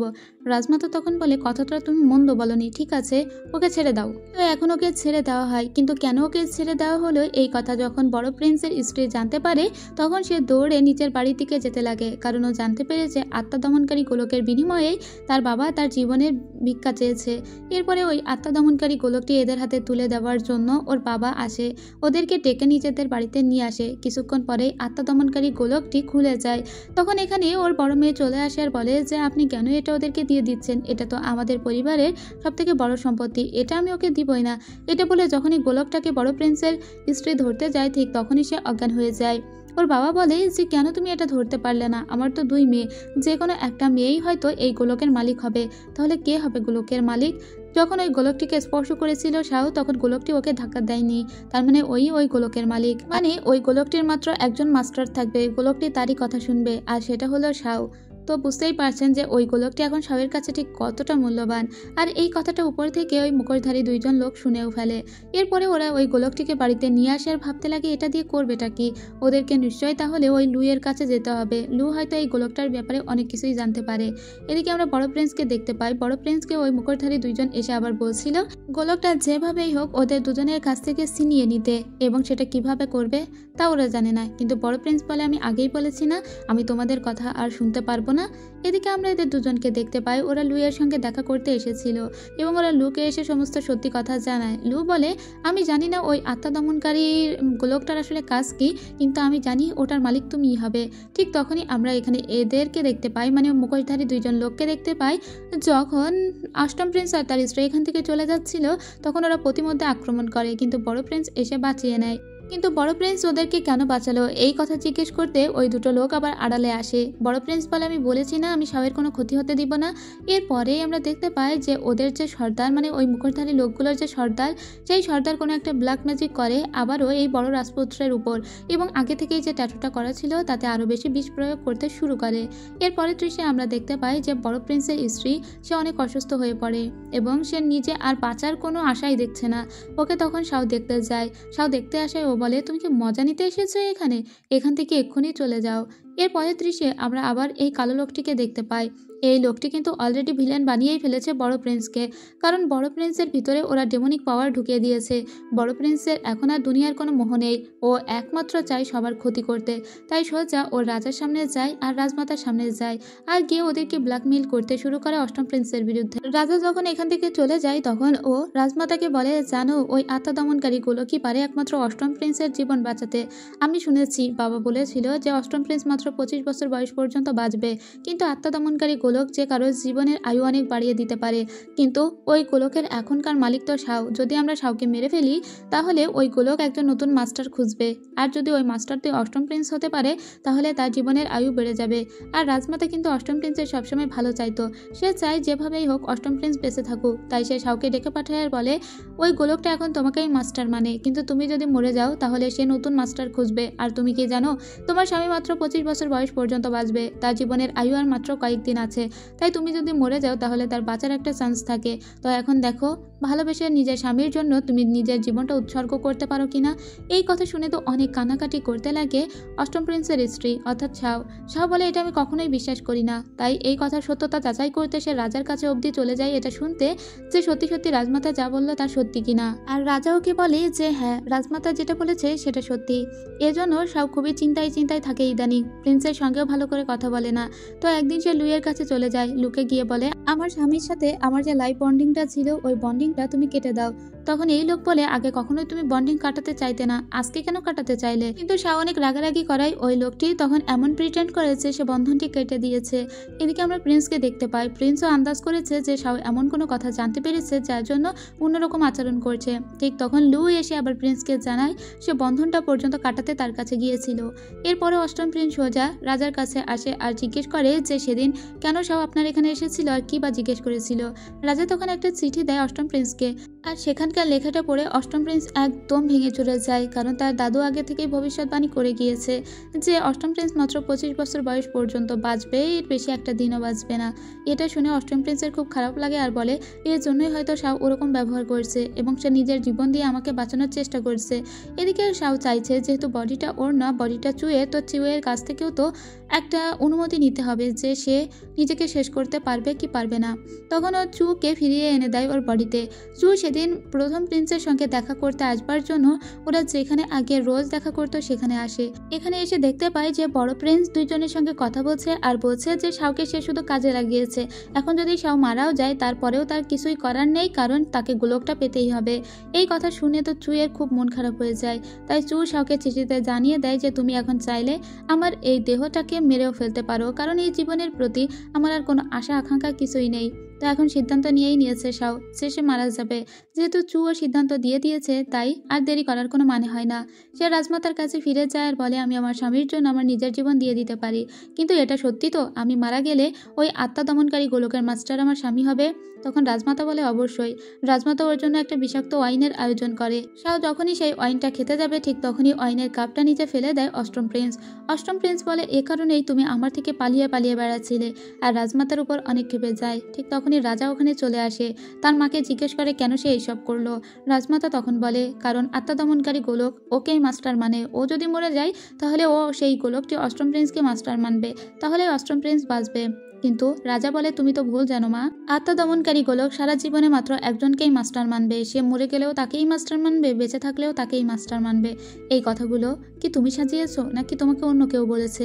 রাজমাতা তখন রেগে গিয়ে বলে এই কথাগুলো ফার্স্ট প্রিন্স আমাকে বলেছে, তার মানে সমস্ত কিছুর পিছনে ফার্স্ট প্রিন্সই দায়ী, তাই তাকেই ধরলে সমস্ত সত্যিটা উদ্ঘাটন হয়ে যাবে, এতে আমার কোনো দোষ নেই। কিন্তু রাজা বলে তোমার কি দোষ আছে কি না আছে সেটা আমি খুব ভালো করেই জানি। তাই এখনই রাজমাতাকে গ্রেপ্তার করার আদেশ দিয়ে দেয় রাজা। রাজমাতা বলে এই সমস্ত কিছুর পিছনে বড় প্রিন্স দায়ী, ওকে ডাকা হোক। তখন মো হি ফিংকে ডাকা হয়। এদিকে আমরা শাও আর মলিয়ানকে দেখতে পাই।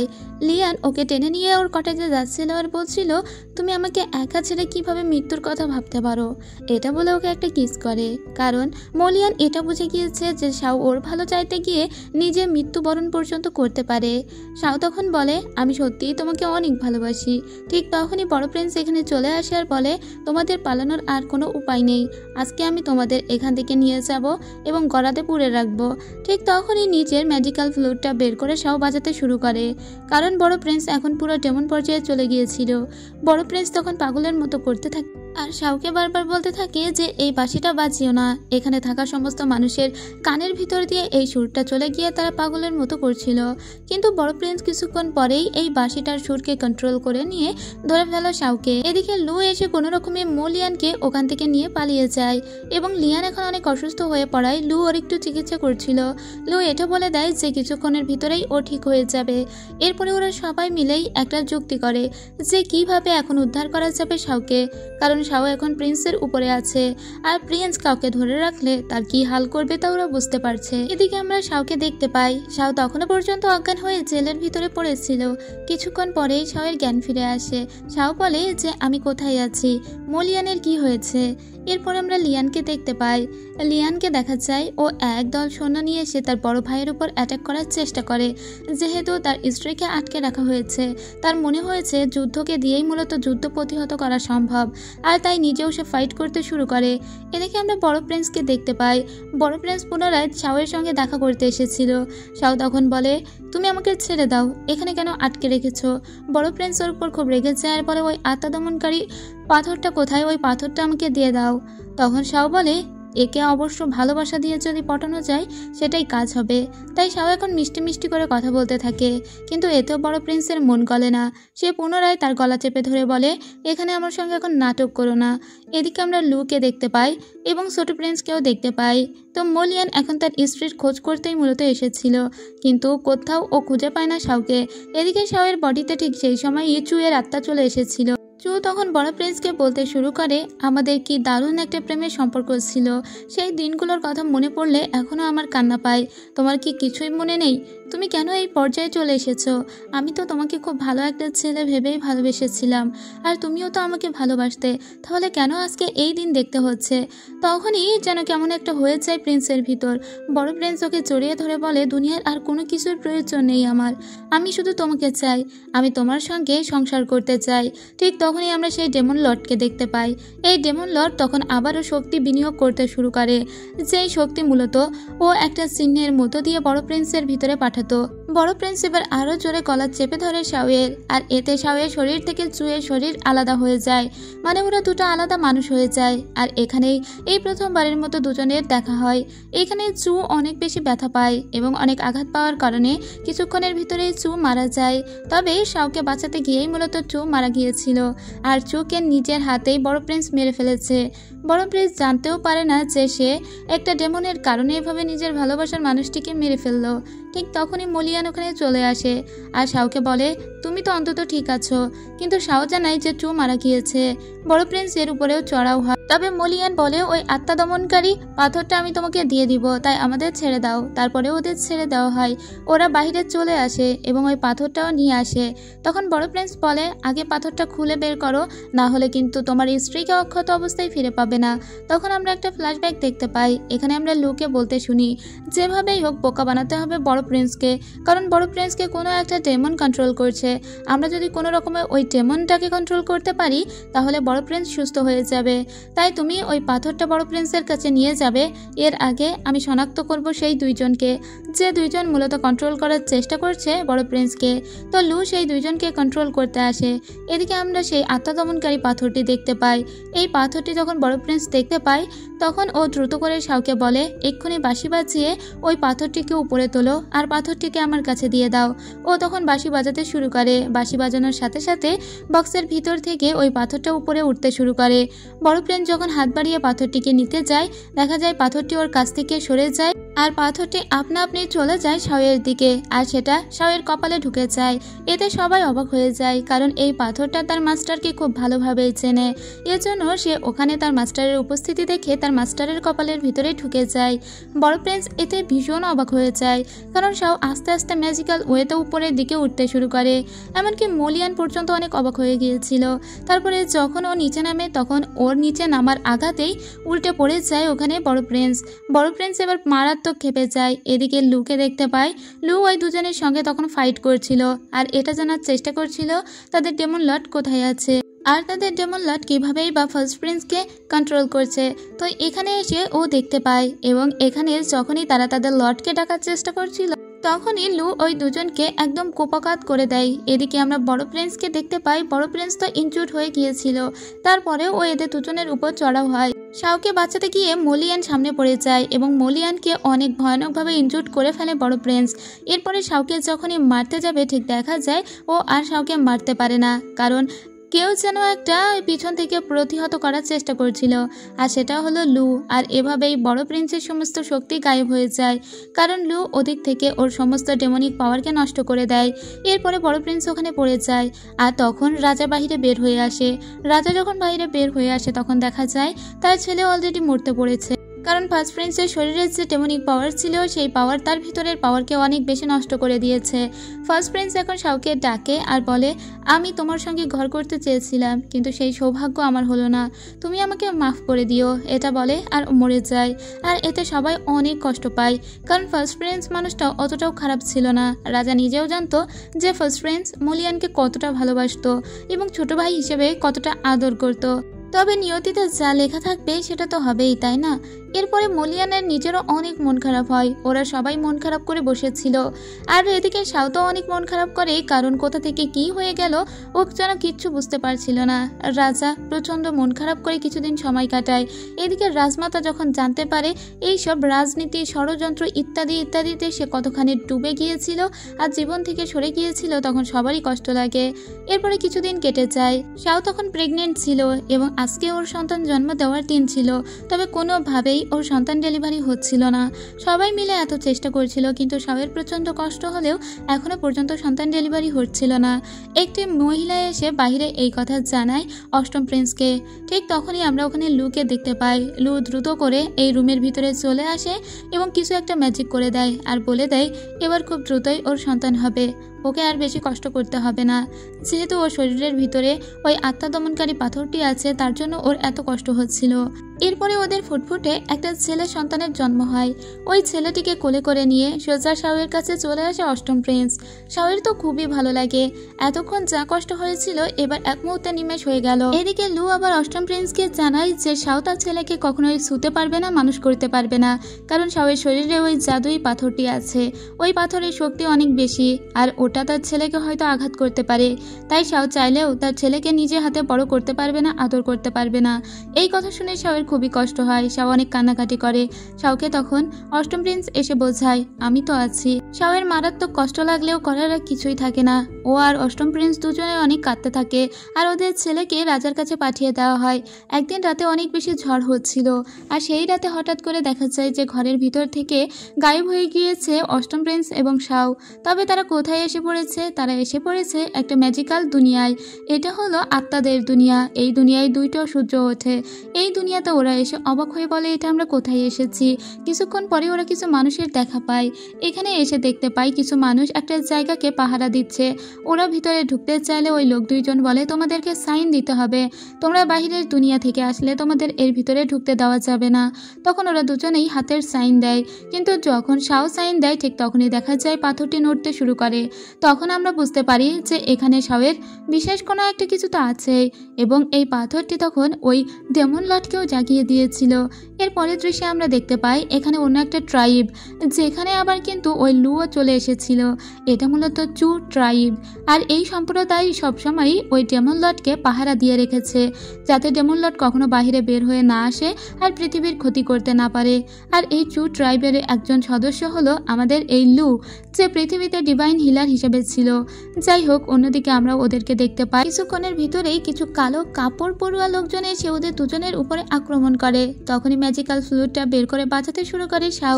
যখন এই ম্যাজিক্যাল বাঁশিটা বাজাচ্ছিল তখন সে একমাত্র তার স্বামীকে রক্ষা করার জন্যই এই বাঁশিটা বাজাচ্ছিল এবং বারবার তাদের পিছনে স্মৃতিগুলো দেখানো হচ্ছিল যে কিভাবে ওরা জীবন মৃত্যু পর্যায়েও একসঙ্গে থেকেছে।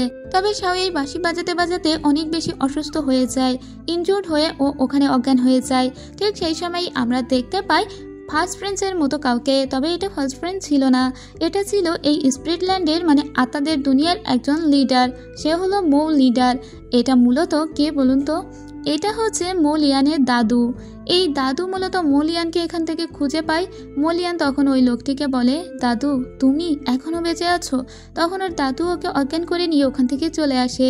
ঠিক কিছুক্ষণ পরেই সিন কাট হয় আর আমরা দেখতে পাই শাও একটা ঘরের ভিতরে বেডে শুয়ে আছে। শাও বুঝতে পারে না সে কোথায় শুয়ে আছে। শাও এদিক ওদিক চারিদিকটা খুব ভালো করে দেখতে থাকে আর বলে আমি কি মরে গিয়েছি? আমি কি অন্য কোনো পৃথিবীতে চলে এসেছি? ঠিক তখনই ওখানে একটা মহিলা চলে আসে। এই মহিলা মূলত ওর জন্য খাবার দিতে এসেছিল।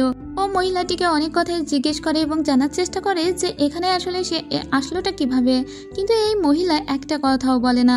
শাওয়ের তখন খুবই রাগ হয়। ওর মাথা তখন হঠাৎ করেই যন্ত্রণা করতে শুরু করে আর তখন ও দেখতে পায় এই জায়গাটা কেমন, বাহিরের মানুষগুলো কেমন, সবকিছুই। যেহেতু ওর ভিতরে একটা ম্যাজিক্যাল পাওয়ার আছে আর সেজন্য ওর তো দূরে জিনিস দেখারও একটা স্পষ্ট ম্যাজিক্যাল পাওয়ার আছে। তাই ও ওর এই ম্যাজিক্যাল পাওয়ার দিয়ে দেখার চেষ্টা করে যে ওর হাজব্যান্ড মানে মলিয়ান ঠিক কোথায় আছে। এখন ও দেখতে পায় যে মলিয়ান একটা জায়গায় বসে আছে এবং মলিয়ানকে ওখানে ধ্যানে বসিয়ে রাখা হয়েছে। কিন্তু ঠিক তখনই ওর সামনে দাদু চলে আসে, কারণ দাদু বুঝতে পারছিল এখন পাথরের শক্তি দিয়ে কিছু একটা দেখার চেষ্টা করছে শাও, তাই ও আর দেখার চেষ্টা করে না। তার কিছুক্ষণ পরেই এখানে ওই দাদু চলে আসে। দাদু তখন বলে, আমি জানি তুমি পাথরের শক্তি দিয়ে একটু আগেই তোমার স্বামীকে খোঁজার চেষ্টা করছিলে, তুমি নিশ্চয়ই আমাকে চিনতে পেরেছো আমি কে। তখন ও লোকটিকে বলে, আমি যদি ভুল না করি তাহলে আপনি কি মলিয়ানের দাদু, মানে মলিয়ানের দাদুর আত্মা আপনি, যেহেতু এটা আত্মাদের দুনিয়া। তখন ওই লোকটি বলে, হ্যাঁ তুমি ঠিকই ধরেছ, আর মলিয়ান এখন মৃত্যুশয্যায়। তুমি তো জানতেই যে 25 বছরের একটা দিনও বেশি মলিয়ান বাঁচবে না। কিন্তু মলিয়ান আসলে কে জানো? মলিয়ান হলো আমার বন্ধু। এখান থেকে 1000 বছর আগে আমাদের দুজনের বন্ধুত্ব খুবই ভালো ছিল। একদিন আমরা যুদ্ধে জড়িয়ে পড়ি। সেদিন ওই যুদ্ধে মলিয়ানকে একটি মেয়ে হত্যা করে যায়, আর সেই মেয়েটি ছিল চু ফ্যামিলির একটা মেয়ে। সেজন্যই তো চু ফ্যামিলি এবং মো ফ্যামিলির ভিতরে আমাদের এত দ্বন্দ্ব। তো যেদিন মারা গিয়েছিল মলিয়ান, সেদিন আমার অনেক কষ্ট লেগেছিল। মলিয়ানের এই মৃত্যু আমি কোনো রকমেই মানতে পারিনি, তাই ওর আত্মাটাকে আমি ওর দেহর ভিতরে থেকে আলাদা করে ফেলি। তারপরে ওই আত্মাটাকে একটা বক্সের ভিতরে বন্দি করে রাখি, আর এই বক্সটাকে আমি আমার নিজের কাছে রেখেছিলাম প্রায় 1000 বছর ধরে। এবং তারপরে একদিন আমি পৃথিবীতে ফিরে যাই।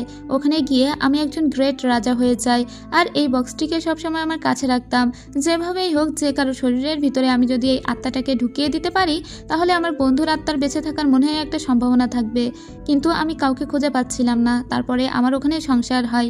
ওই পৃথিবীতে আমি একটা ছেলে সন্তানের জন্ম দিই।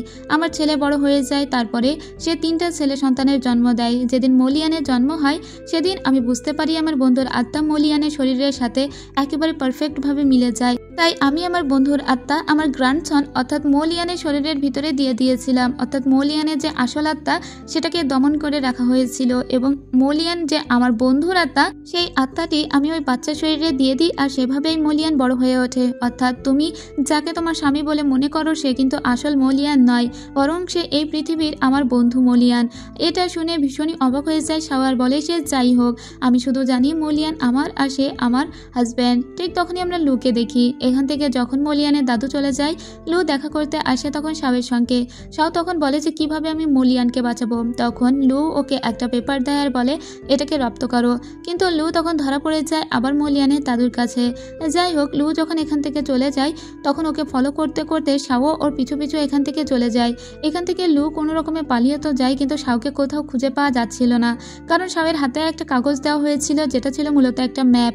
ওই ম্যাপ ধরে সে মূলত মলিয়ানকে খুঁজতে যাচ্ছিল, কিন্তু এখানে এত বেশি পাহারা ছিল যে ও মলিয়ানের দেখা পর্যন্ত পায় না। ও সবাইকে অনেক ক্রুয়েল বলে, তারপরেও মলিয়ানের সঙ্গে ওকে দেখা করতে দেওয়া হয় না। ওকে পুনরায় ওর ঘরে পাঠিয়ে দেওয়া হয়। ঘরে এসে ও অনেক কান্নাকাটি করতে লাগে। ওকে যে আরও একটা পেপার লু দিয়ে গিয়েছিল, সেই পেপারটাও পড়তে শুরু করে। যদিও পেপারটা ভীষণই বিদঘুটে ছিল, তারপরেও ও পেপারটাকে ভীষণ ভালোভাবে পড়ে সেটাকে রপ্ত করতে লাগে। রাত্রেবেলা ঘুমিয়ে ও স্বপ্ন দেখে এখান থেকে 1000 বছর আগে যখন মলিয়ান মারা যাচ্ছিল, ঠিক তখনই ওকে যে মেরেছিল সে মেয়েটি আর কেউই নয়, সেটা ছিল চু ফ্যামিলির শিয়াং তং, যার 1000 বছর আগে জন্ম হয়েছিল। শাও তো অবাক হয়ে যায়, কারণ ওই চু শিয়াং তং আসলে সে নিজেই ছিল। এই জন্মে তার পুনর্জন্ম হয়েছে। এখন সে এই রুম থেকে বের হওয়ার অনেক চেষ্টা করে আর মলিয়ানের কাছে যাওয়ার চেষ্টা করে। যে মহিলাটি ওর জন্য খাবার নিয়ে আসছিল, ওই মহিলার পোশাক কোনো রকমে পরে ও পালানোর চেষ্টা করছিল। ঠিক তখনই মলিয়ানের দাদু এখানে চলে আসে আর বলে, আমি জানি তুমি পালানোর চেষ্টা করবে, তোমার জন্য একটা সুখবর আছে। সেটা হলো, চলো আমি তোমাকে মলিয়ানের কাছে নিয়ে যাব। এরপরে মলিয়ানের কাছে নিয়ে যাওয়া হয়, কিন্তু এটা দাদু বলে দেয় যে মলিয়ান তোমাকে চিনতে পারবে না, কারণ মলিয়ান এখন আগের রূপে ফিরে এসেছে। এরপরে যাওয়ার পথে অনেকগুলো গোলাপ দেখতে পায় শাও। একটি গোলাপ সে তুলে নেয় আর বলে, গোলাপ অনেক পছন্দ করতো মলিয়ান, আমি যদি ওকে এই গোলাপটা দিই ও অনেক খুশি হবে। কিন্তু মলিয়ানের তো আগের আত্মা ফিরে এসেছে, আসল আত্মা তো চাপা পড়ে গিয়েছে, তাই না? এজন্যই তো লিয়ানকে বাঁচানো যাবে, মানে ছোটবেলায় যে আত্মাটিকে দমন করা হয়েছিল সেই আত্মাই এখন জেগে উঠেছে। তা না হলে কোনোভাবেই লিয়ানকে বাঁচানো যেত না। তো এখন লিয়ানের সামনে একটা গোলাপ এনে দিলে শাওকে লিয়ান চিনতে পারে না এবং গোলাপটিও অ্যাকসেপ্ট করে না। তাই শাও অনেক কান্নাকাটি করতে লাগে আর বলতে লাগে, তোমার কি আমার সম্পর্কে কোনো কিছুই মনে নেই? আমি তোমাকে কত ভালোবাসি, তুমি আমাকে কত ভালোবাসো, আমাদের একটা ছেলেও আছে, তুমি কি সব ভুলে গিয়েছো? ওই লোকটি তখন বলে, হ্যাঁ আমি সব ভুলে গিয়েছি। এদিকে দাদু বলে, ওদেরকে ওদের মতো থাকতে দাও, ওরা নিজেদের ভিতরে ভালো বোঝাপড়া করে নিক, তাছাড়া আর কিছুই বলার নেই। তো রাত্রেবেলা হঠাৎ করেই কাজটা শুরু করে মলিয়ান, এবং ও দেখতে পায় ও মারাত্মকভাবে ভীষণভাবে ইনজুর্ড, কিন্তু ওর এই কাশির কারণটা কোনোভাবেই জানে না শাও। শাও ওকে বিভিন্ন ঔষধ দিতে লাগে, তবে এইসব দিয়ে মলিয়ানকে সুস্থ করা যাচ্ছিল না, কারণ মলিয়ানের ভিতরটা একদম শেষ হয়ে গিয়েছিল। ও লিয়ানকে আগের স্মৃতিগুলো বোঝাতে থাকে, যাতে অন্তত একটিবার ওকে মনে করতে পারে লিয়ান, কিন্তু ও মনে করতে পারে না। লিয়ান ওকে বলে যে তুমি অনেক বেশি আমাকে ডিস্টার্ব করছো, তুমি এখান থেকে 100 হাত গুনে গুনে বাইরে গিয়ে দাঁড়াবে আর দেয়ালের দিকে তাকিয়ে থাকবে, নিজের প্রায়শ্চিত্ত করবে, কারণ তুমি অনেক বেশি বকবক করো। তো তখন ও মন খারাপ করে বাহিরে এসে দাঁড়িয়ে থাকে আর বাহিরেই একটি লোকের সাথে বকবক করতে শুরু করে। কিছুক্ষণ পরে লিয়ান আবার কি মনে করে ওকে ভিতরে ডেকে পাঠায় আর বলে যে তুমি একটু খাবার খেয়ে যাও, তারপরে তুমি আবার পুনরায় ওখানে গিয়ে দাঁড়াবে। কিন্তু খাবার খাওয়ার সময় লিয়ান আগে যে কথাগুলো বলতো এখনও সেই কথাগুলো বলে। এরপরে ও আবারও বাহিরে এসে দাঁড়ায়। কিছুক্ষণ পরে ও একটা রুমে গিয়ে বসে পড়ে, মানে ওর খুবই ঘুম পাচ্ছিল। এদিকে লিয়ানের খুবই মন খারাপ হচ্ছিল, ওর বারবার মনে হচ্ছিল ওর সাথে থাকা শাও নামের এই মেয়েটি ওর আত্মার সঙ্গে এমনভাবে কানেক্টেড, কিন্তু ওর মনে হচ্ছে ও কোনো কিছুই খুঁজে পাচ্ছে না। তাই ও আবারও শাওকে দেখার জন্য বাহিরে আসে। তখন দেখতে পাই শাও একটা রুমে বসে আছে, কিন্তু আকাশ বাতাস থেকে বিভিন্ন এনার্জি শাওয়ের বডিতে চলে যাচ্ছে। তখন লিয়ান ওর দাদুকে জিজ্ঞেস করে যে ওই মেয়েটির শরীরে এভাবে বিভিন্ন শক্তি কেন যাচ্ছে। তখন ওর দাদু বলে ওই মেয়েটির শরীরে একটি জাদুই পাথর আছে, এটা এমন অস্বাভাবিক কোনো ব্যাপার নয়, জাদুই পাথরের আশেপাশ থেকে সমস্ত শক্তি এসে ওর শরীরে জড়ো হচ্ছে। এরপরে পুনরায় শাও আবারও লিয়ানের সঙ্গে ওর রুমে আসে আর বলে আপনার এখন বিশ্রাম করা উচিত। লিয়ান বলে ঠিক আছে, কিন্তু তুমি তো আমার স্ত্রী, আমি জানি, মানে সবাই তো সেটাই বলছে তুমি আমার স্ত্রী, তাহলে তুমি তো আমার সঙ্গে শুতে পারো। তখন খুবই ইতস্তত বোধ করছিল শাও, কিন্তু শাও তারপরে ওর পাশে শুয়ে পড়ে আর বলে ঠিকই আছে, আমি অন্তত তোমার কাছে শুতে তো পারছি এবং তোমার কাছাকাছি তো থাকতে পারছি, এটাই আমার জন্য অনেক। মলিয়ানের বারবার মনে হচ্ছিল যে তার ভিতরের কোনো একটা কিছু নেই বা এই মেয়েটিকে সে অনেক আগে থেকেই চেনে এরকম কিছু। তখনও সিদ্ধান্ত নিল যেভাবেই হোক ওর পূর্বের স্মৃতিগুলো ফিরিয়ে নিয়ে আসতে হবে। তাই পরদিন সকালবেলা ওর সিদ্ধান্ত নেয় সোল গ্যাদারিং ফিল্ডটা ও গ্রহণ করবে এবং সেটা দিয়ে যেভাবেই হোক ওর পূর্বের স্মৃতিগুলো ফিরিয়ে নিয়ে আসবে। তারপরে ও একটা হলুদ পিল নিয়ে বসেছিল। তখনই ওর দাদু এসে বলে তুমি কি পাগল হয়ে গিয়েছো? এই পিলটা যদি তুমি গ্রহণ করো তাহলে এমনিতেই তো তুমি অসুস্থ, আরও অসুস্থ হয়ে যাবে এবং অবশেষে মারা যাবে। তখন ওর দাদুকে বলে আমি যদি মারাও যাই তবে একটি দিনের জন্য যদি আমার সমস্ত স্মৃতি ফিরে আসে তবে সেটাই আমার জন্য এনাফ। তারপরে ও পিলটা গ্রহণ করে আর দেখা যায় প্রথম দিন থেকে সমস্ত স্মৃতিগুলো ওর মনে পড়তে শুরু করেছে এবং আজ অবধি যত কিছু ঘটে গিয়েছে ওর জীবনে তার সমস্ত স্মৃতি ওর মাত্র কয়েক মিনিটের ভিতরেই মনে পড়ে যায়। তবে এর জন্য ও অনেক বেশি ইনজুর্ড হয়ে যায়। তখন ওর দাদু পিছন থেকে আরও কিছু শক্তি তাকে দিয়ে দেয় যাতে অন্তত কিছুক্ষণের জন্য ও সার্ভাইভ করতে পারে। এবার মলিয়ান একদম মলিয়ান রূপেই ফিরে এসেছিল। এদিকে আমরা শাওকে দেখতে পাই, শাও তখন বিশেষভাবে একটু দরকারি আলাপ করতে গিয়েছিল ওর দাদুর সঙ্গে। ও মূলত ওর দাদুকে এটা বলার চেষ্টা করছিল যে কোনোভাবে মলিয়ানকে বাঁচানো সম্ভব কিনা। ঠিক তখনই এখানে মলিয়ান আসে। মলিয়ান এখনো পর্যন্ত শাওকে বলেনি যে ওর সমস্ত স্মৃতি ফিরে এসেছে। মলিয়ান একবার শাওকে বলে যে আমার ঘাড়টা ম্যাসাজ করে দাও। ঠিক সেই সময় ও ওকে তাঙার বলে ডেকে ওঠে আর তখন শাও বুঝতে পারে যে ওর সমস্ত স্মৃতি ফিরে এসেছে এবং ও সত্যি সত্যি খুব খুশি হয়ে যায়। কিন্তু কিছুক্ষণের ভিতরে আবারও ভীষণ ইনজুর্ড হয়ে পড়ে, মানে অনেক অসুস্থ হয়ে যায় আর ওর অনেক কষ্ট হচ্ছিল। তখন দাদুর সঙ্গে পুনরায় আবারও আলাপ করতে যায় শাও। তখন দাদু বলে তোমাকে একটা 1000 বছর আগের প্রেমের কাহিনী শোনাই। আসলে এখান থেকে 1000 বছর আগে আমার বন্ধু লিয়ান একটা মেয়েকে অনেক ভালোবাসতো, তবে সেই মেয়েটি প্রথমে তাকে একদমই ভালোবাসতো না। তাদের একটা বিশেষ জায়গায় দেখা হয়েছিল, সেই মেয়েটিকে আমার বন্ধু বাঁচিয়েছিল, কিন্তু তাকে দিনের পর দিন সেবা করতে করতে আমার বন্ধু ভালোবেসে ফেলেছিল। তবে একদিন সেই মেয়েটি তাকে কিছু না বলেই চলে যায়। আমার বন্ধু আকাশ পাতাল খুঁড়ে তাকে খুঁজে বের করার চেষ্টা করে, তারপরে মেয়েটিকে খুঁজে পায়। মেয়েটিও তখন তাকে ভালোবাসতে শুরু করে, ওরা দুজনই দুজনকে ভালোবাসতে শুরু করে। কিন্তু একদিন মেয়েটি একটা যুদ্ধে জড়িয়ে যায় আর আমার বন্ধুকে মেরে ফেলে। আর সেই মেয়েটিকে জানো, সেই মেয়েটি হলে তুমি, কারণ আগের জন্মে তুমিই ছিলে চু শিয়াংতাং আর আমার বন্ধু ছিল লিয়ান।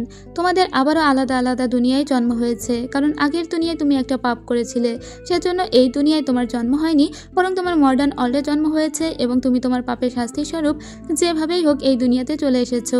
আর এই স্পিরিট ল্যান্ডই হলো আসল দুনিয়া। তাও তখন দাদুকে জিজ্ঞেস করে কিন্তু এখন আমি লিয়ানকে কিভাবে বাঁচাবো? যেভাবেই হোক ওকে আমাকে বাঁচাতেই হবে। আগের দুনিয়ার গল্প আপনি বাদ দিন, এই দুনিয়ায় কিভাবে ওকে বাঁচাবো সেই পরামর্শ দিন। আমার মনে হয় লিয়ানকে ঘুমের ওষুধ খাওয়ানো উচিত।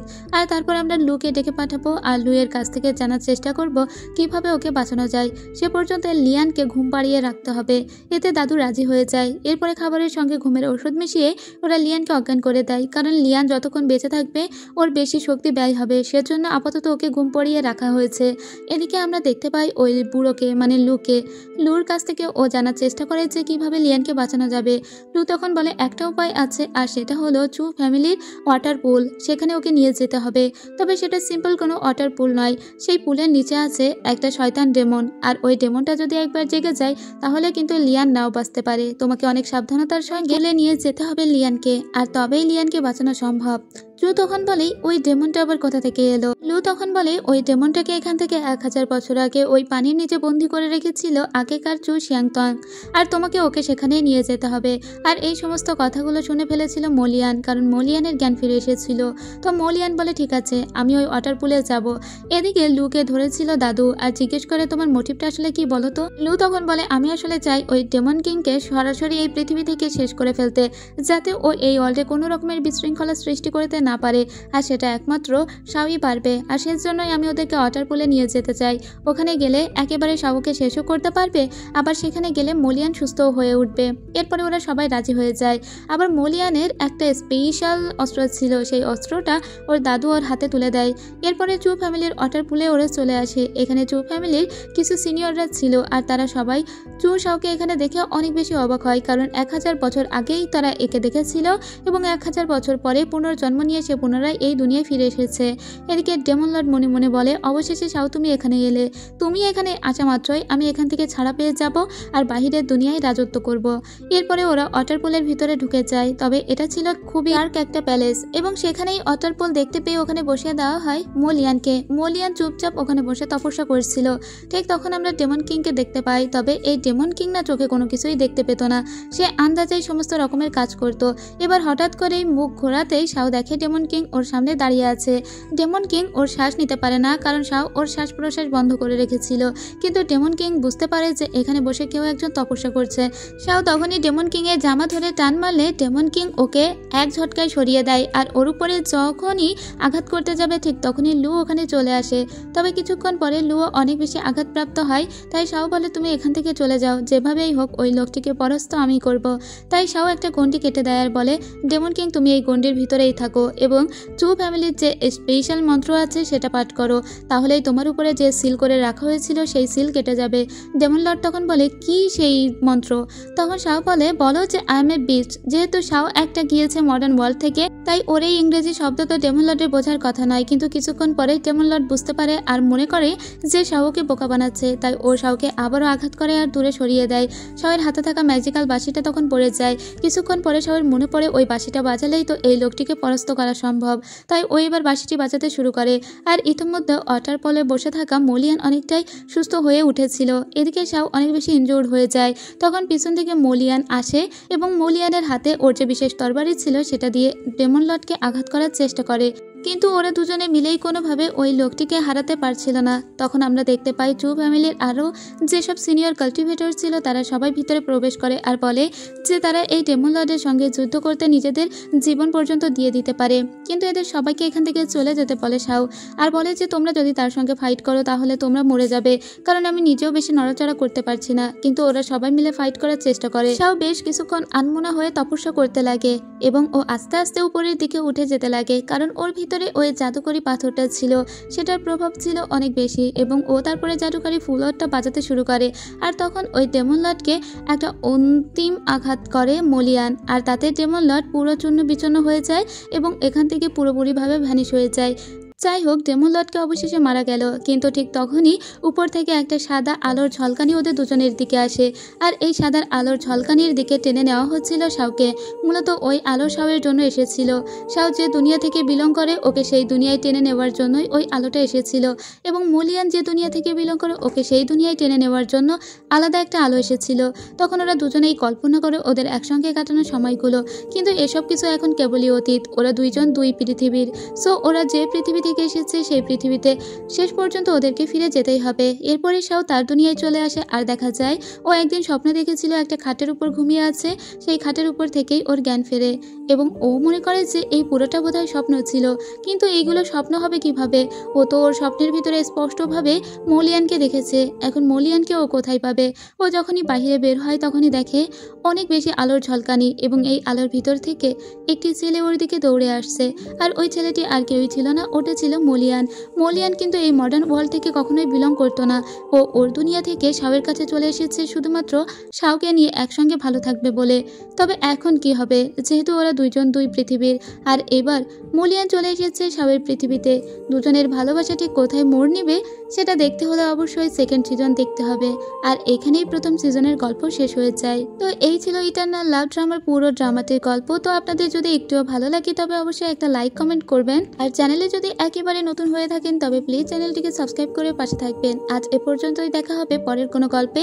এবং আপনাদের পছন্দের কোনো গল্প থাকলে আপনারা সাজেস্ট করতে পারেন, আমি চেষ্টা করবো এক্সপ্লেন করার। সবাই ভালো থাকবেন, টাটা।